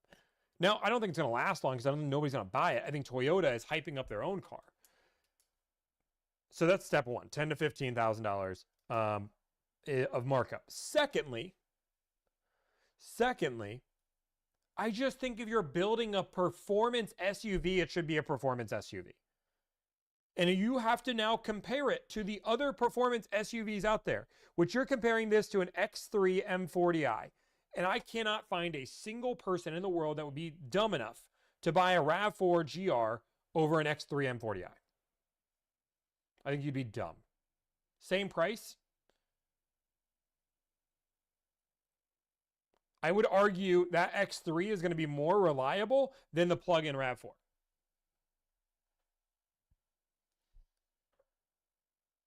So I'm fine with the RAV4 saying, you know what, we're going to make a $60,000 RAV4. Okay, I'm listening. Right? Like, I'm willing to say, like, I'm listening to your 2026 RAV4 GR Sport. But you better make a car that's worth 60 grand. That's the idea, right? Like, I'm fine with you making the car, right? You can make the car. You can make a Toyota Corolla that's 100 grand. Preach. But make it worth that. Upgrade the interior.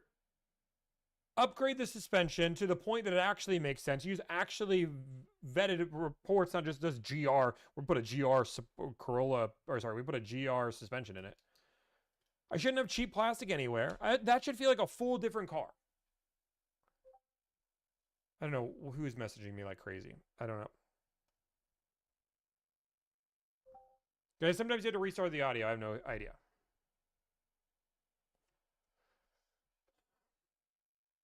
If they gave it a hybrid max powertrain, I think it needs at least 350 horsepower for that price point. And like, don't get me wrong, like, and this is what I love, like, in that video, I also, like, when I'm in a $45,000 car, I say, hey, this car is 45 grand. And then with the limited, I'm like, hey, this one's 48 grand. Like, I told the price. Yeah, they have cars that start at 30, really 33, 34.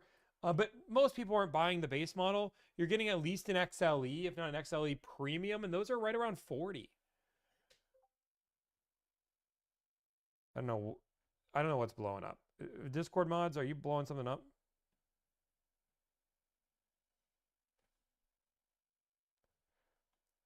Okay, Discord mods, I can't read all this stuff. I don't know. I just know my chat's blowing up for something. Okay. We're trying to get everybody into the Discord channel, guys. Boom.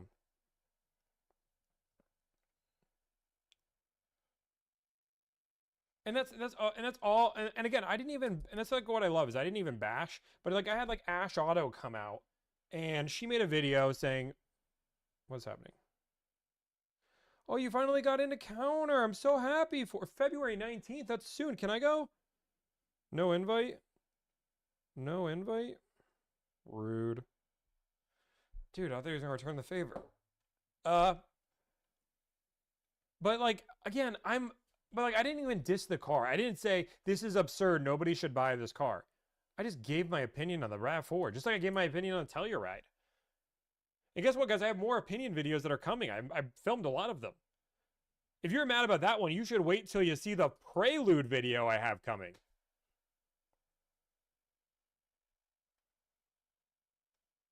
The Prelude video, if you're mad at Toyota, people are going to be. But Toyota reps need to learn how to just take a little bit of criticism, okay? It's okay. You still have one of the most reliable cars out there. I like Toyota a lot. But, like, Toyota's getting a little greedy.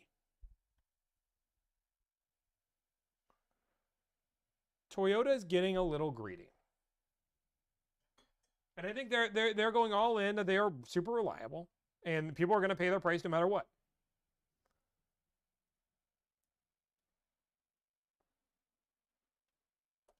Thank you. Appreciate it, Trip. Toyota isn't that awesome. I still think they make one of the best top 3 brands. I think they're a top 3 brand in the country right now.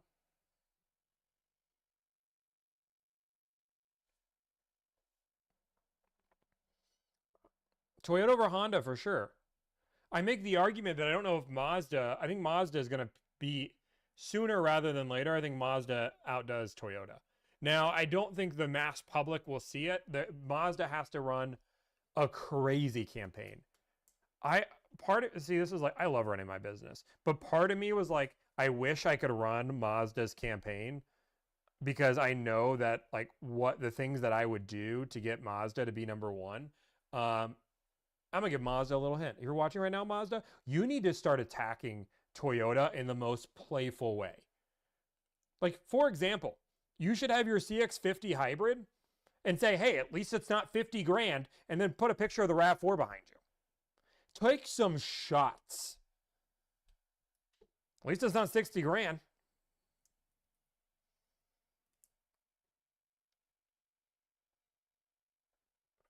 Mazda is that good. I think Mazda is one of the best brands in the world right now. I think they need to run into, we make a car that is designed after the Germans, but reliability off the Japanese. And how you make that marketing campaign, I'm giving you free advice. But I believe this is how I sell Mazdas all the time. What Mazda did is they took all the best design points from BMW, but put it in the reliability of a Japanese car. So you get this beautiful looking car that is beautiful interior, great incentives, but you get that Japanese reliability. It's top 5 in reliability. And that's why I'm like, boom. Tommy get paid, dude. Mazda's offered me a good amount of money to do a review on their car, and I said, I don't need the money, just give me the car and I'll do an honest review, and they didn't want me to do it.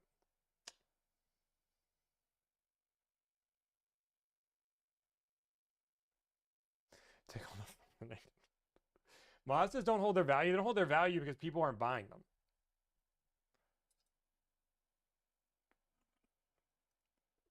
Again, if I was on there, they should run all their social media, run their TikTok page like crazy. Their TikTok page should be going crazy, making fun of everybody else. I do think they need a CX-100. So Puccini says CX-90 is too small. I agree. I think they need a CX-100 where they compete against the Grand Highlander Hybrid and the Tellurides.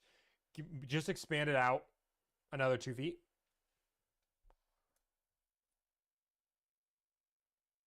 Get rid of the CX-70. And I would have...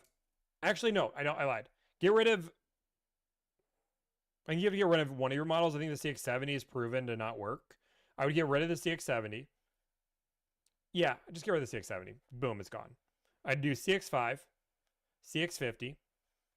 And how I would actually do this is I would actually get rid of the CX-5 altogether, and I would make the CX-50 and have a luxury trim, like a limited, like the RAV4 does, and actually make it a little bit taller and actually just make it a CX-5, but have it as a luxury version of it, because that's the reason why people buy the CX-5. Do the CX-50, make it easier. Do the CX-90 and the CX-100. Christian, CX-90, the problem is there's nobody competing other than Nissan in the Japanese market for a full-size SUV. Like, we need more competitors to the Suburbans of the world. Oh, yeah, sorry, CX-30. Sorry, CX-30. I totally forgot about the CX-30. Boom. So then now you have a trend, 30, 50, 90, 100. Yeah, I forgot about the 30. I get it. But I do think the CX-100 competes with the Suburbans.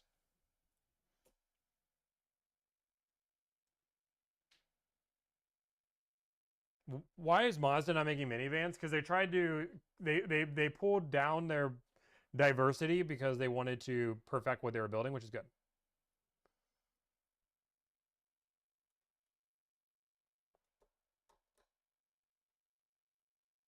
Yeah, I just think there's not real like when I go to do reviews, I don't have much that compares to the Expedition, for example. I think the Expedition, spoiler alert, if you're going to see that video here soon, because I think I'm going to have the full size SUV video out today. The Expedition is my number one full size SUV on the market right now.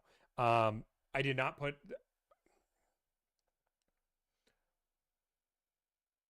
yeah, the Expedition is nice, but I think Mazda could compete with it. I think a lot of Japanese cars compete with it. It's really hard for me to put the Sequoia higher up.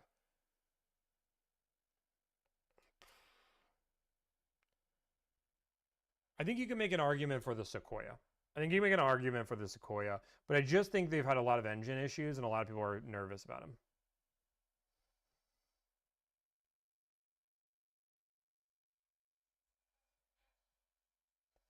You're ever find 5 to 6 grand? 4,200 is not bad on an all-wheel drive. Escalade V is the best SUV all-wheel drive in the market. Sure, but it's also 160 grand.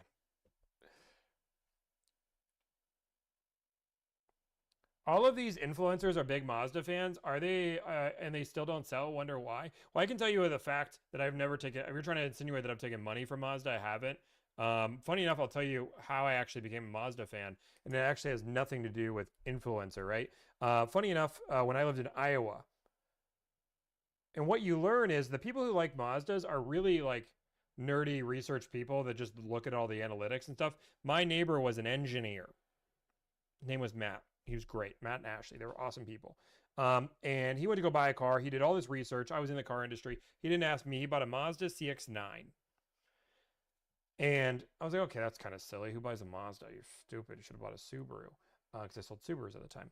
I sat in that Mazda CX-9. I was like, oh, this is really nice. And we just started talking over drinks over the time. And he kept talking about all these facts about Mazda, one of the most reliable cars in the market. And then when I started this company, I started doing research on all the brands and realized how reliable it was. I then went to go drive one and realized how great the driving experience was. And overall, realized that it's number 5, it's top 5 in reliability. It's surpassed Honda in reliability.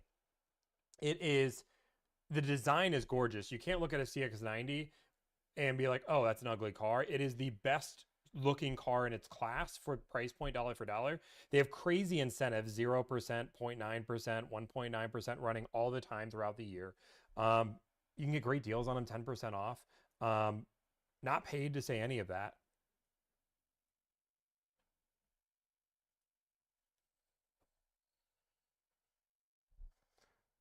If you want to do a Prelude, hire me so I can negotiate a Prelude. I want to negotiate a Prelude so bad. I'm not negotiating deals today.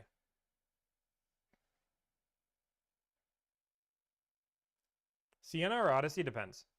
I sell Mazdas. They just make a great car. But again, I don't think Mazda's perfect. I think Mazda's had issues. For example, the CX, again, so you guys know, the CX-90 plug-in hybrid was a joke. It was a rushed car to market that ended up being really bad. At the launch, had one of the worst launches of reliabilities that we've ever seen. They got rid of the entire system. That's a big fail, right? I believe the CX-70 as a whole, the concept made sense, but the price point being almost identical to a CX-90 made no sense. There was no reason why anybody should buy a CX-70 when the CX-90 existed. There was zero reason. Third, I think Mazda has a horrible color combination option. There are certain color combinations that should exist that don't, and it frustrates me. I'm trying to think of an example that I don't have at the top of my head. When I was looking for a Mazda CX-90, I remember I wanted like a white with brown interior, and that was like impossible to find. But in most brands, you can find a white on brown interior. So there were some like weird color options, but you could have it on a CX-70, but you couldn't have it on a CX-90, and the cars were basically the same damn thing. It's like, what are you doing? The red interior is standard on a lot of their models, which is weird. So that's a really love or hate type car. There's a few things like that, right? There's a few things like that where it's like, I don't understand it. But Mazdas are great cars. Toyotas are also great cars. Hondas are great cars.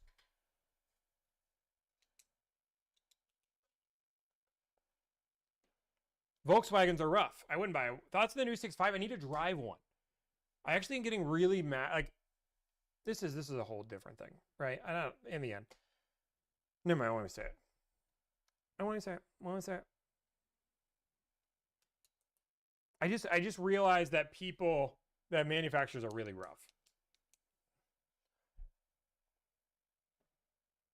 What's your thoughts on 2026 Santa Fe hybrid? I actually like the Santa Fe quite a bit. As long as here's your caveat.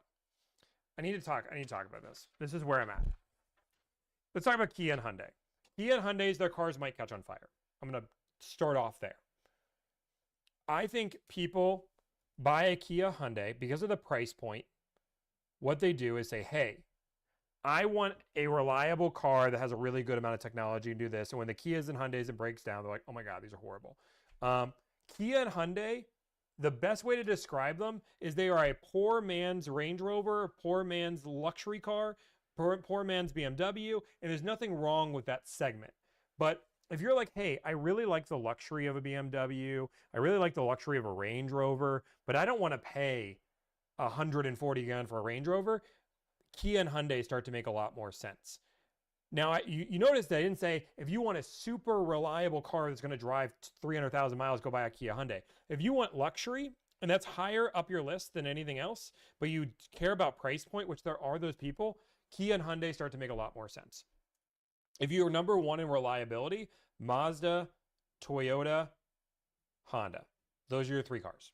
In my opinion, those are the only three you go. If you're like, hey, I have to buy American because I need to support the American economy, Ford is not bad, and it depends on what you're buying, right?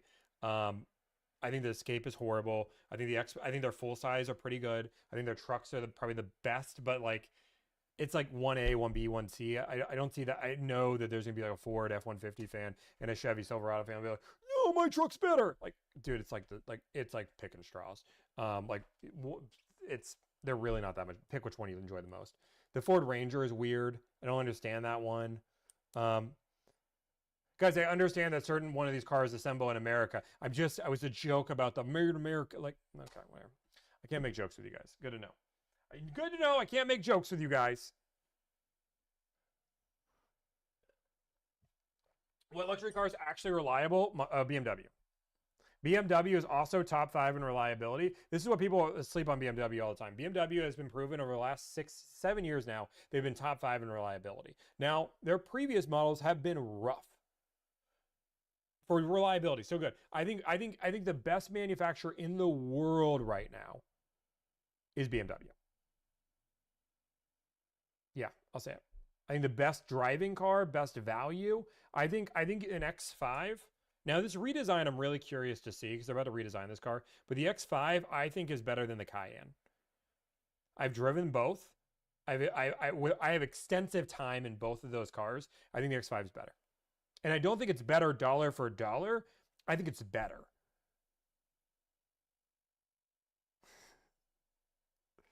And that's saying something. So I would not buy a Cayenne. I'd buy an X5.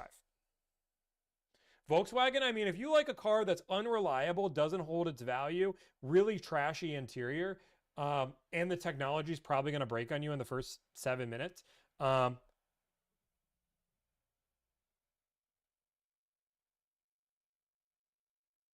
then buy a Volkswagen.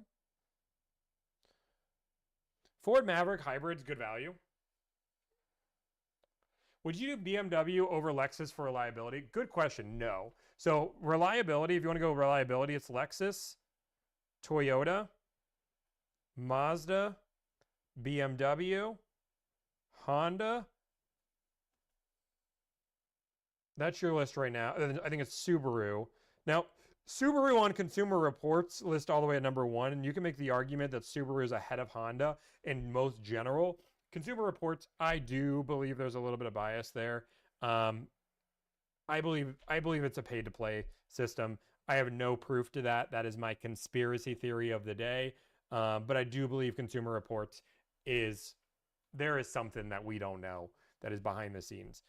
Audi is on the very bottom. Audi is starting to redesign their cars to look really nice and add that technology. So I don't know if we actually like these conversations, but honestly, I nerd out about these conversations. So you're kind of just getting it if you like it or not. So if we talk German, the German 3, right? We talk about the German 3. And just so you guys know, people ask like what I write, like, oh, you're referencing notes. Like literally, I'm just writing down what I'm talking about. Like Just, I don't know why. When I talk, I write. Just a bad habit. So the three, boom, right? We got BMW, we got Mercedes-Benz, and we got Audi. How I generally look at that is BMW is for the person who cares more about sportiness than they do luxury. They want a really sporty car, but they want it to have some luxury features. Mercedes-Benz are people who want a luxury car with sporty features. Now, Audi used to be, I want a technology car that is also sporty and luxury. And that was their caveat. Audi fell off the cliff. They rolled down. They crashed. They burned. They revitalized. And then they burned again. And then a flood wiped them away. Now they're 78 miles down the road. And it's just BMW and Mercedes laughing. And Audi's like, what's happened? Where are we at? That's where Audi is right now. Audi's starting to drive back, right? It found the road and it's working its way back. But Audi should be, their lane should be technology. Feedback on Acura. I think Acura, so I'm not a big fan. I like Lexus on Toyota. I do not like Acura on Honda. And the reason being, I just think Acura's interiors are just not where they need to be. Dollar for dollar, I just don't know if it's worth it.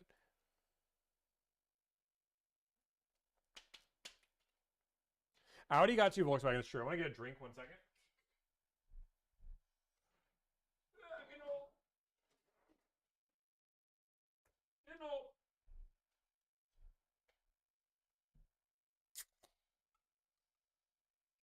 Yeah, we do a certain spec for sure. Thoughts on a used Ford Bronco market? It's not bad. I'd still buy new just because of incentives. Thank you for the $10. Thank you for the $5. Holy moly, you guys are great, honestly.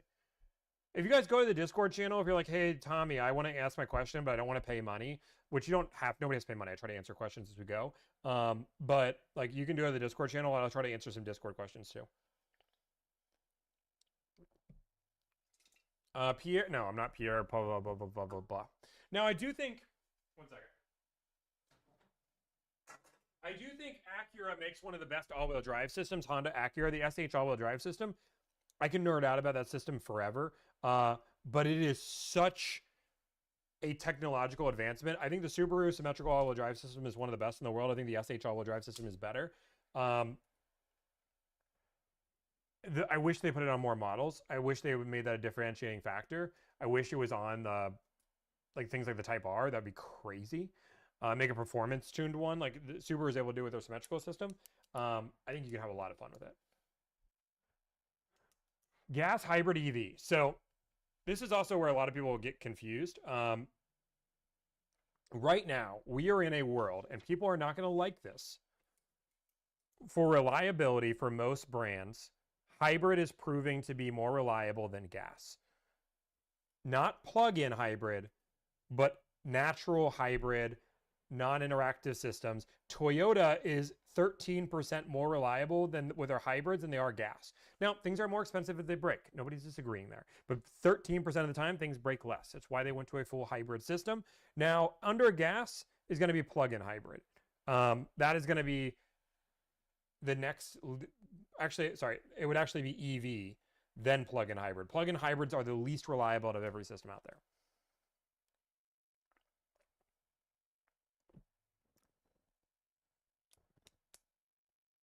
What's your feedback on the Passport trying to compete with the 4Runner? I think it makes sense. What I don't like about Honda right now, is I feel like they're too afraid to take a risk. They are too afraid now, rightfully so. They took a risk with the Prelude and they got embarrassed. I don't think they're going to take a risk for the next 45 years. I think the Prelude, well, to be fair, the Prelude was just the biggest cash grab that I've ever seen in my entire life. And if anybody wants to come on from Honda that like works at Honda, design that car, and was like, you know what? I can defend the Prelude. I would love to have it. I encourage anybody to go out to email me, DM me that was on the Honda Prelude team that could be like, you know what? I can tell you why the Prelude is worth $43,000. Oh my gosh. Oh my goodness. Oh my, it gives me anxiety. Can you turn up the volume? Well, oh yeah, I can. The mic is really low. Is that better? I love how you nerd out about this stuff. Thank you. I appreciate it. People said, why don't I talk about Chevy? So Chevy has some good things. I think their trucks are good. I think they're full size. I think if you're looking at American, full size and trucks are where they exceed. But I have some serious. You want to talk about the biggest gripe? Actually, the biggest gripe in the world I have right now is and the reason why I don't talk a lot about Chevys is I think Chevy does not listen to its consumer base at all.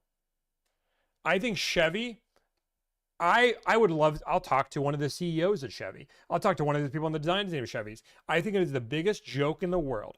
And I would love for somebody to defend the Chevy Blazer gas to the Chevy Blazer EV. If you're ever at an auto show, they'll normally have both of those there. Go look at the RS, Chevy Blazer gas, and Chevy. It's going to be confusing because you're going to look at them and be like, are these two different cars? It is the most dramatic difference I have ever seen in two cars that are, in theory, about the same price.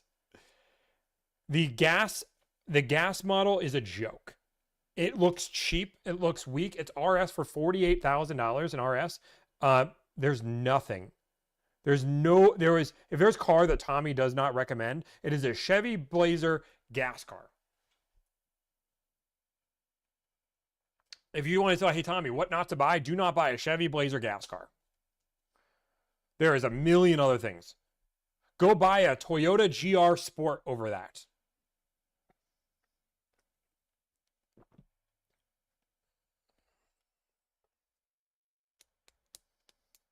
Oh my goodness.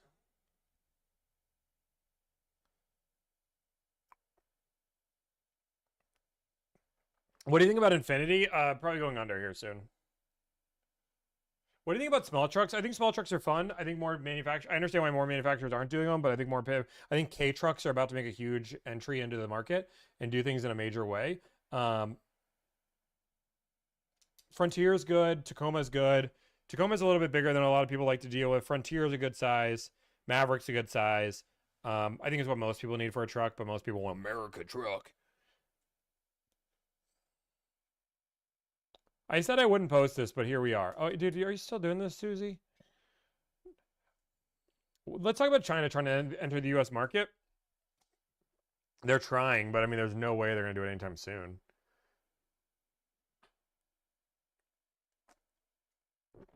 K-trucks are sick. I want a K-truck really bad. I could buy a K-truck, but I have no reason to buy a K-truck. I don't need a truck.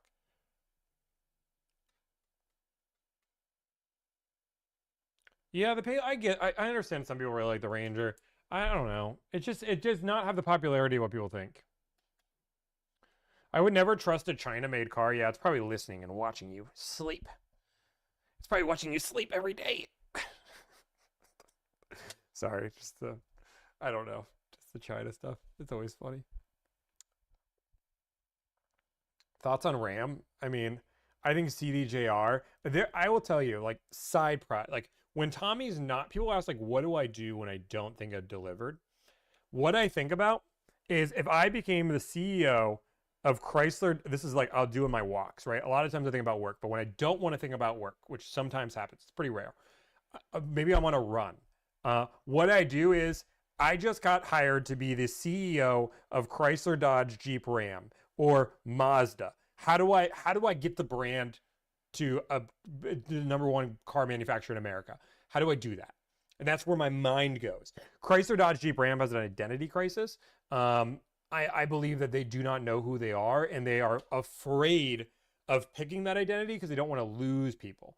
I think they need to pick an identity. In my opinion, I would go for, as crazy as it sounds, I think the best Ram they have is to cut almost. This doesn't sound crazy. Cut Chrysler, cut Dodge, keep Jeep and Ram, and that's it. Boom. So cut 2 of those. Boom.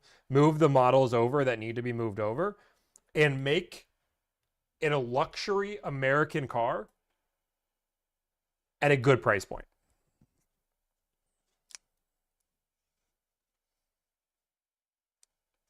Actually, yeah. Go the Chevy Cadillac type model. Yeah, Chrysler only makes one car, which is a Pacifica. Thoughts on Nissan? Armada's good. 370Z, I think should be better than what it is. I think it's a fun car to drive, but I don't like the Rogue. Pathfinder, I understand why people like it. It has some really cool things, even for like moms. They're they have a really cool tilt and go. It's not tilt and go. It's seat flex. It's a weird name, but basically um it allows the seat to move with the car seat, which not every seat does. Um, so that's really cool. Um, Armada, no, it's not Stow and Go. It's not Stow and Go. What's wrong with the Rogue? Dollar for dollar, it doesn't match its competitors. What is that feature called? A Swift and Go. Stellantis won't compete with itself. It doesn't have to compete with itself. It's competing with itself with Chrysler, Dodge, Jeep, and Ram.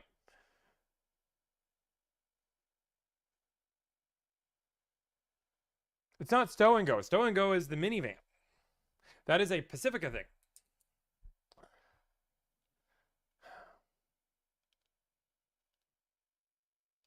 What other brands you guys want to hear about? It's a car seat tilt, but that's not what it's called. There's a special name. Subaru makes one of the best all-wheel drive systems on the market. They make one of the safest cars in the market. Subaru's design philosophy, which I love, is I'm going to make the safest car possible, and then I'm going to build everything else around it. I like that philosophy. I think it's a smart philosophy. It's what they own. I think Subaru right now has been really good in their niche, and I think it's okay to have a niche brand. I think Subaru says, we believe we're bigger than a niche brand, and I think that's the biggest mistake they made. So they made the Outback more of a SUV, but it looks like a Santa Fe, but a worse Santa Fe, which is saying something because the Santa Fe is ugly as is. I think they need to own the weird Japanese car. I think they need to own that niche. They have an audience base that they know they have that likes weird, and that's okay. They need to own the weird space. Stop trying to normalize it. Stop trying to make it so everybody jumps in. You've had Subaru has year over year increased sales for like 27 years. Slow and steady wins the race. Keep doing that. Stop having they now have like 3 EVs in their pipeline. Stop. Nobody wants these things. Nobody wants your trail seeker. Nobody wanted your Solterra. Stop making EVs.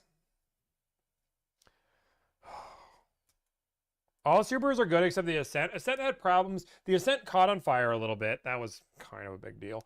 To be fair, I think only 3 of them actually caught on fire. But they had a fire risk in 2019. They had a lot of recalls early on. They rushed the car. Subaru has a really cool engine design system.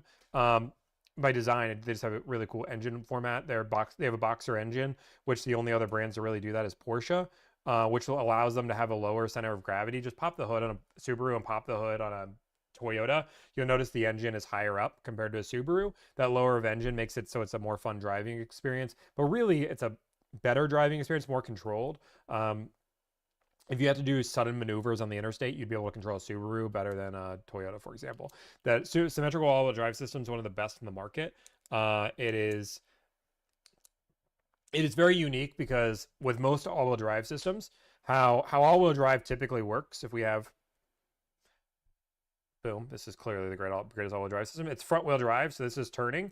And then when all-wheel drive needs to kick in, it can kick 50% of the power to the rear wheels, and that power can be diverted really 25% each wheel, which is why you can sometimes see one wheel spin. You can see all these craziness. How Subaru does it is that it's split at all times. So what that means is it's 60% up front and 40% at the rear.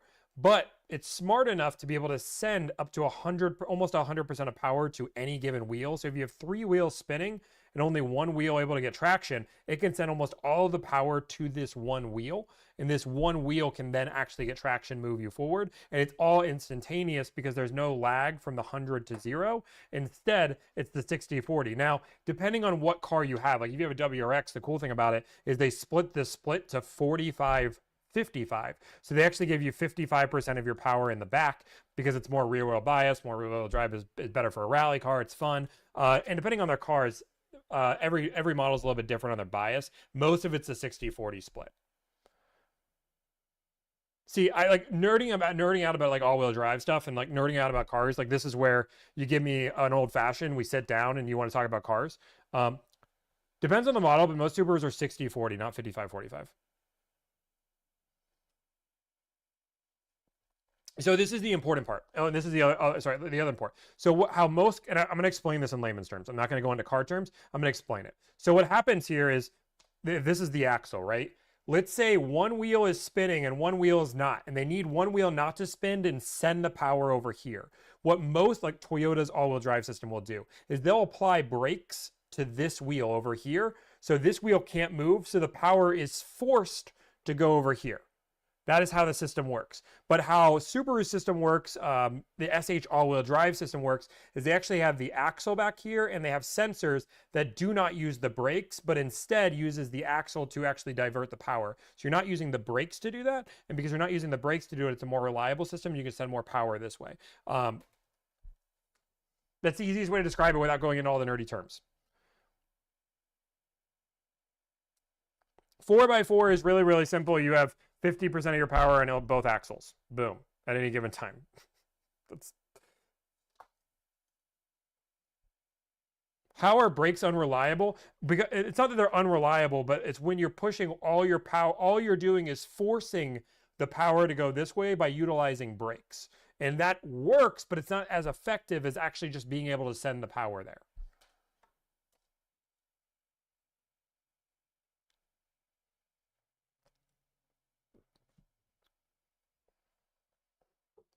MDX is a great option. There's an SH all-wheel drive system. Tesla can be good. Tesla is just heavy, which allows for them to do a lot of things because they're heavy. People are asking about the Audi system. So Audi really depends. There's two different systems that they use. There's the Quattro that everybody knows. Basically, there's one that uses a lot of plastic parts, one that uses actually good parts. If you're looking at like the SQ7, SQ8, a lot of the performance cars, those are the nicer ones. But if you're buying like an Audi A5, you're probably getting the cheaper all-wheel drive system that isn't as reliable. What EV isn't heavy? Most of them are, but that's why Toyota is good, or so that's why Tesla is good in snow, or can be good in snow. But also, they also can go 7 miles in the snow.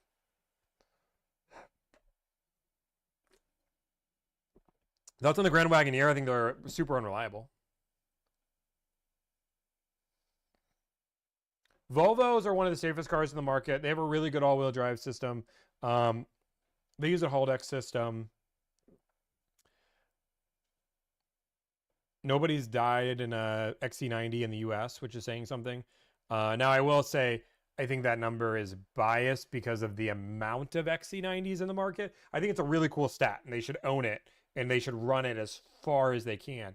But the XC90, the reason why is that there just isn't enough of them on the US roads for that to have happened. It will eventually happen. I don't think an XC90 tests better than a Subaru Outback in a safety test. What do I drive personally? I have an M5 CS, that's my baby. I have a Mazda CX-90 Turbo S, and then I have we have a Lexus NX 350 Hybrid, which is Juliana's. I'll get 10% off a Mazda X5.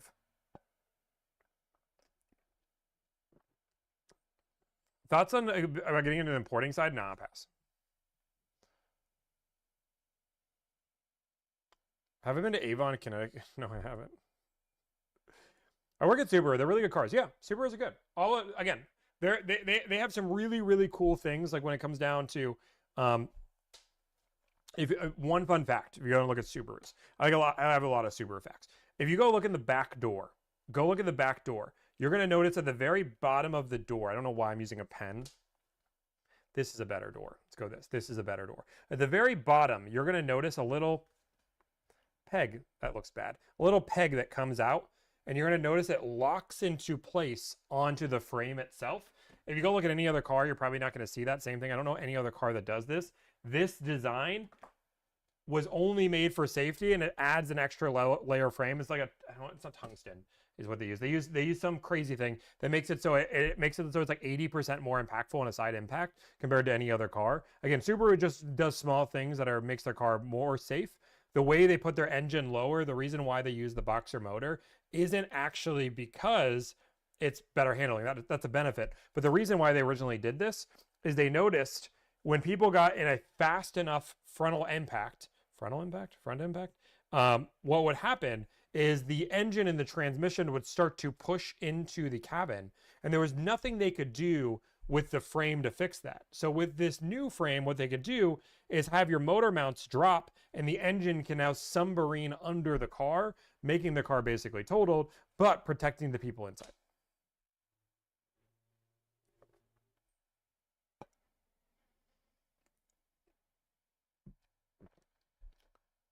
I like the 26 Outback. I think you have horrible taste in cars, but I appreciate you liking it. Yeah, the Subaru decided to go full Tesla with their screen, going with this 19-inch vertical screen that looks rough. Acts rough. It does not work well in the snow. Does not work well. I hate this. I hate it. Thoughts on Rovers, Range Rovers? I think they're one of the biggest waste of monies in America, but that's just me. Nothing but a middleman. J-Bag. What is J-Bag? That's a new one. I haven't heard J-Bag. You want to explain what J-Bag is? Come on, tell me more, Anthony. I really just don't... Honestly, Anthony, I really just don't think you should be talking about dealerships like that. I understand that dealerships, a lot of people think that are unnecessary middlemen between manufacturers and consumers. But in reality, they do try to earn their purpose, right? They're trying. I think a lot of them are shady and scammy and try to take consumers' monies and don't have competition. But let's not talk bad about dealers. Let's not call them J-Bags. That's weird. That's weird.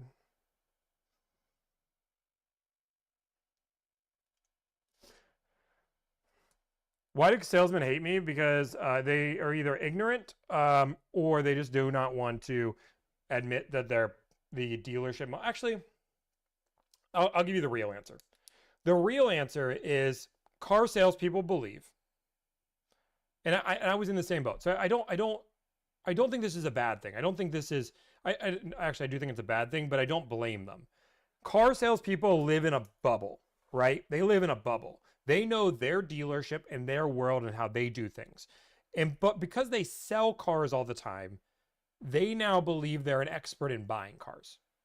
And they believe because how their dealership does business and how they see it, there's no other way that any other dealership does business. Even though they'll use that as a selling point that other dealerships are shady, we're not. They don't, when they see these phone calls, because it seems so outlandish and crazy, they believe that the only way that can be real is if it's fake. There's no way a dealership would ever do that for you. This is clearly fake. You're clearly only posting the bad calls because that's how it is.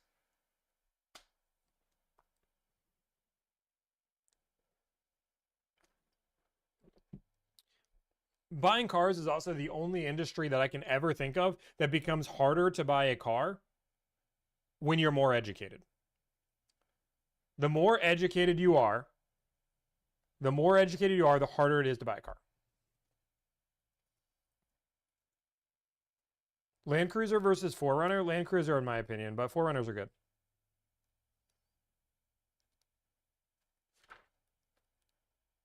This is a fun stream. Got a little bit longer. Thoughts on the Ford Bronco? I think they're a great vehicle for off-roading. But like, and they're fun, right? I think they're better than a Wrangler. Partly right. I've debated you a few times, multiple times, but also your content makes even good dealers look bad. I disagree. I think we post many good dealers that end up looking good.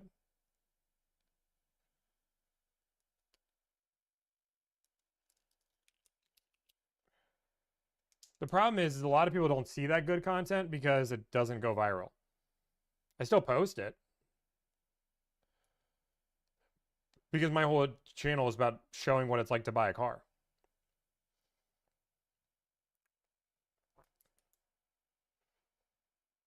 And this is what I love. I do all of my I do all the videos you see are all done live, and I do that purposely because I want anybody to say like, "Hey Tommy, you purposely edit your videos to make it look bad."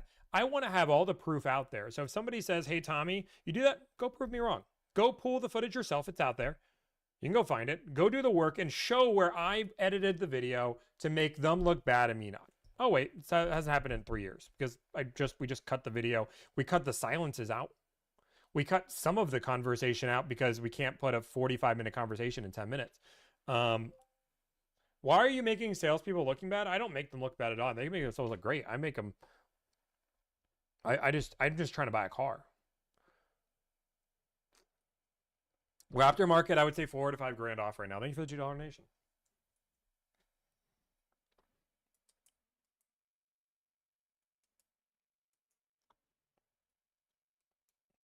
We are on Discord now too. Yeah. There's plenty of dealerships, and there's no video where you'll ever see where I'm like all dealerships are bad. All dealerships are for profit, right? There's nothing inherently wrong with that statement, right? There's nothing inherently wrong with the statement that car dealerships are for profit. Just like there's nothing inherently wrong with consumers wanting to make them or wanting to save the most amount of money. Both sides are allowed to be true. The problem that we have and the disconnect that we have right now is dealerships are doing whatever they can to make a profit, and because there's no viable competition, there's no other way to buy a new car, they are allowed to get away with it. Don't they deserve a profit? No. Nobody deserves anything in life. There's nothing, nobody's entitled or deserves anything. There are other, I mean, that's just part of America, right? That's what we all signed up for. I guess not everybody signed up to live here, but that's what you sign up here. Issue is price is subjective. Price is subjective everywhere. Carvana, you can't buy a new car. Do you ever do a deal where you don't profit? No. In theory, we've done deals that have cost more time than they're worth, sure. But those, I mean, we rarely do those anymore. We've learned that from a business. Have I had put more time? But mine's time. So you can make an argument that if I put 40 hours of work into something, I would say that's not profitable. Somebody would make an argument you're still profitable because you didn't spend anything. But time to us is money. So we have done deals that were not profitable. Correct, June. We handle everything for you. Exactly. So you'll never do it, but you expect dealers to. Dealerships have I'm going to blow your mind. If I go to Best Buy or if I go to the grocery store and I say, I want to get that coconut for $2 and it's $5, what's going to happen? No. But somebody down the street is doing it. Well, maybe we have a price match guarantee, but that's it. If I go to a dealership, true story, if I go to a dealership and I say, hey, I'd like to buy your car, but it's too expensive. It's $2,000 too expensive. I can't afford the payment. I'm going to leave. Now, I'm not even going to try to negotiate. I understand the price is the price. I try to leave. What is going to happen? What is going to happen 95% of the time to every salesperson that is trained properly? Whoa, whoa, whoa, whoa. Finding the right car is the hard part. Making it affordable, that's my job. That's the easy part. Let me ask you this. What is affordable for you? What makes sense? Let's write it down. What commitment do you have? Write the numbers, call it a day. Now I go take it to my manager. Let me see what I can do.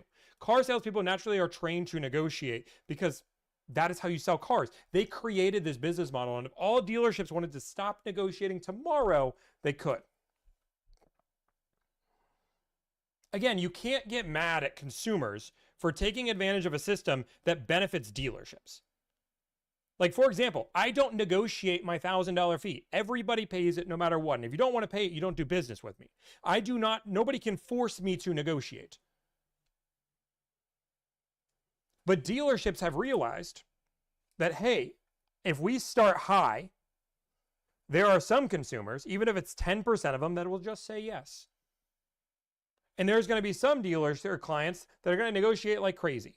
But there are going to be some people that I 10 pound, right? That's a crazy number. Most of that doesn't happen as much as it used to, but I'll 10 pound, meaning I'll make 10 grand a profit on a deal. And there's other customers where I lose 10 grand. Dealerships have a reason on why they're willing to lose money on a car. That's not my prerogative. I'm not running a dealership, but if a dealership is willing to lose money on a car, there's probably a darn good reason why. And just because you're a car salesman and you don't see it, that's on you. That's just because you don't understand your business, which is fine. You're not running the business. You're just working in it.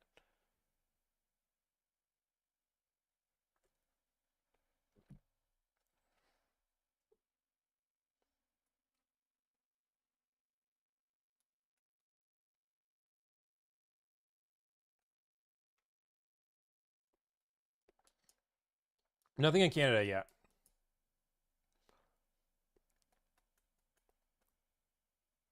Yeah, Bones, we lost money on a deal just to get money on the trade. Correct. Or you might have an incentive bonus you need to hit, or you just might have an old unit you want to get off your lot. There are thousands of different reasons on why a dealership will lose money on a deal. The thing is again, that doesn't matter to me. I'm not running a dealership, right? I'm not running a dealership. Do you refund if you can't at least get MSRP? I mean, it depends on the deal, but no, we don't refund. There would be almost no situation that we refund you for not hitting the deal, because we're not a money saving service. So, and every deal is different. I'll give you like a real example. We did a GX 550. We advertised those as saying normally we can get you MSRP on those, but there are certain outliers that we might not be able to control. We had a client that signed up for us on the 24th of December. We had a 2-week waiting list that said, I need to buy a GX 550 by the end of the year, and I need it in my driveway. Also, okay, cool. I found you a GX 550 at MSRP in Pennsylvania. They can do the paperwork by then. Well, no, the car's arriving on the 31st. I need the car in my driveway by the 31st. Okay, well, to do that, we're going to have to find one that has on the lot, which means I'm going to have to do this. So I found one for $1,000 over MSRP, and it's a 2-hour drive from you. I still did my job. The guy just wanted one in a weird situation. All of this is fine. But like, I found the MSRP he wanted. He ended up taking the deal for $1,000 so he could have it in his driveway. Delivered still did their job. We did exactly what the client asked. Some people are willing to pay more for something if it adds convenience or something to their life. $10,000 above MSRP is a Raptor R.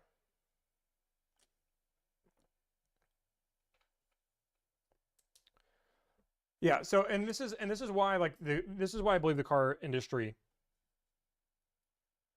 So this is why the car industry for me doesn't make sense, and why I think a lot of it doesn't make sense, and why until you fix the pay plan problem, which a lot of salespeople aren't going to like because they like commission. But I believe that you should get paid just a flat, very strong salary is what a car salesman should make. And then they should get a percentage of profit for the actual business as a whole. I think that's how car salesmen should be paid. But the reason being, if you are paid on commission in almost any industry, and I'm going to be very clear, I grew up on a commission. I've only lived in commission. It is how I started my life, so I understand the value of it. But if I am a commission salesperson, the more money you spend, the more money I make. But also, I want you to buy a car. So I have to get to the price that you want as well. So there is a balance. So when I'm giving you advice as a car salesman or car saleswoman, you as a consumer do not know if that advice is because you make more money and making more money makes you more money, or if it is because you're trying to sell me a car. There is a mixed interest, and car salesmen have to balance this every day. It's not an easy balance. I'm not saying it is, but it's why there's a lack of trust in the industry, because you don't know where their motives are. Is their motive there to make more money? Because if I tell you to buy this, it's not because it's actually valuable, but it's because I get 10% of the profit, or is it because you need to buy a car? There's that weird balance. And even if you're being 100% truthful and you're just trying to, you don't even care about the money anymore, consumers do not know which way to look.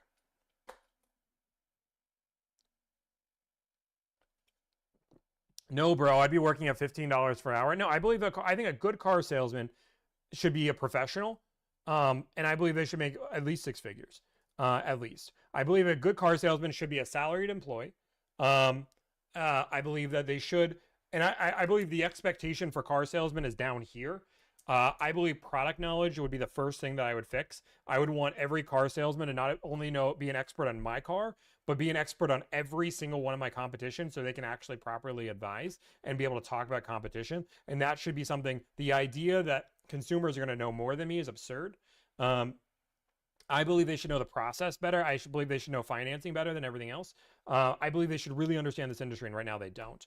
They're not knowledgeable at all. But I believe it should be a 6-figure job. And I think they should get paid a percentage of the profit, because how dealership models work, and it's why dealership owners are rich and car salesmen are poor. And they're not actually poor, but like, it's why the argument made is dealerships have a business model, not every dealership, but a lot of them, that says, hey, we have and I only have a few more minutes. We have a life cycle. And if somebody does service with us, we make money. So that is the general rule of thumb of car sales, right? Or of a dealership. If you do service with us, we're going to make money. So how do we get people to get service? First thing we can do is sell them new cars. Selling them new cars gives you a 30, let's just say hypothetically, a 30% chance they're going to do service with you. Well, that's not enough. So let's add a finance department. And in that finance department, if they buy the products you sell, we're now at an 85% likelihood they're going to do service with us. Now they do service with you. They're in the lifestyle. You're making money. And because of that, if they do service, you're now 95% likely that they're going to buy another car from you. So now, once you get them in this ecosystem, you're willing to lose money on this new car, right? You're willing to lose money on this new car because it guarantees you make money in the long term, right? That is how the dealership model makes. So it makes sense. If new cars are a loss leader like Costco Chicken is, you should pay them off the profits of service. You should pay them off the profits of finance. You should pay them off the profits of the entire dealership. But also, they should have a piece of the pie.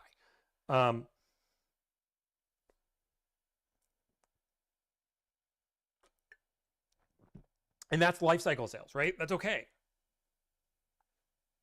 You keep avoiding the comment on Genesis. Why? I'm not. I'm just having 100 different comments. Genesis is a good brand. It's a luxury brand. I think they make really nice interiors, not reliable, but I mean, they're fine. I think the price point's a little bit high. I don't think they have the same. I buy BMW over Genesis, but I think they're close. They're getting better.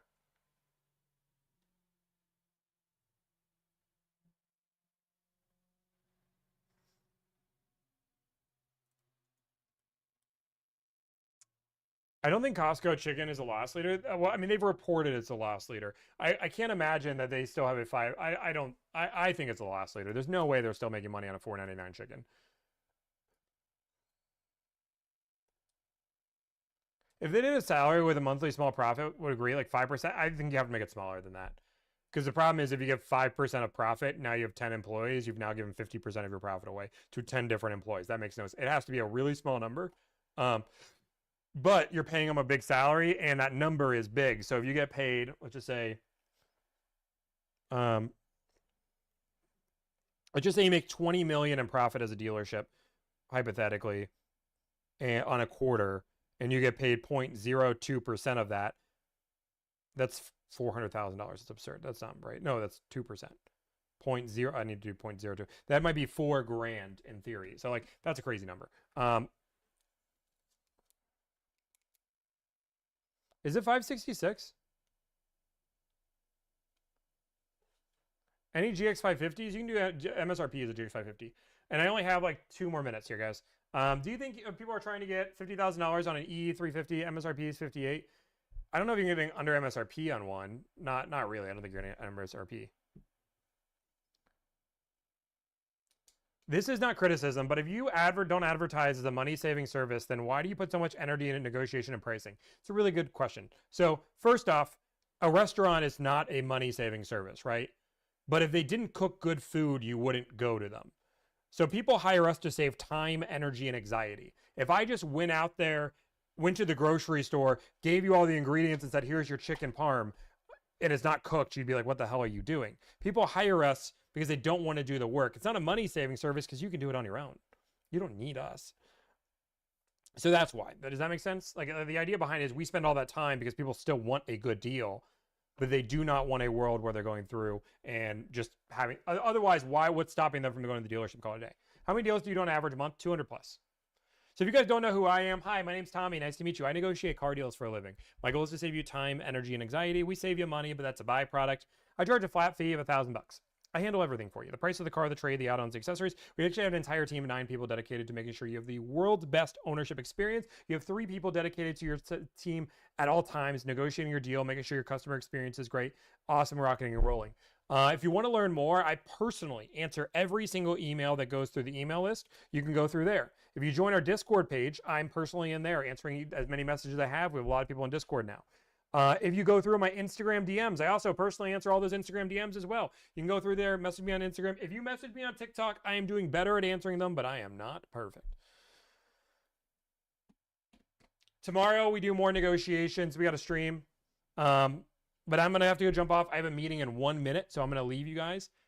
We are going to be hiring another deal coordinator here soon. We're just not yet. We just hired 2 more people, but I got to go. Bada boom, bada bing. I'm going to let this Discord, for people who want to find the Discord.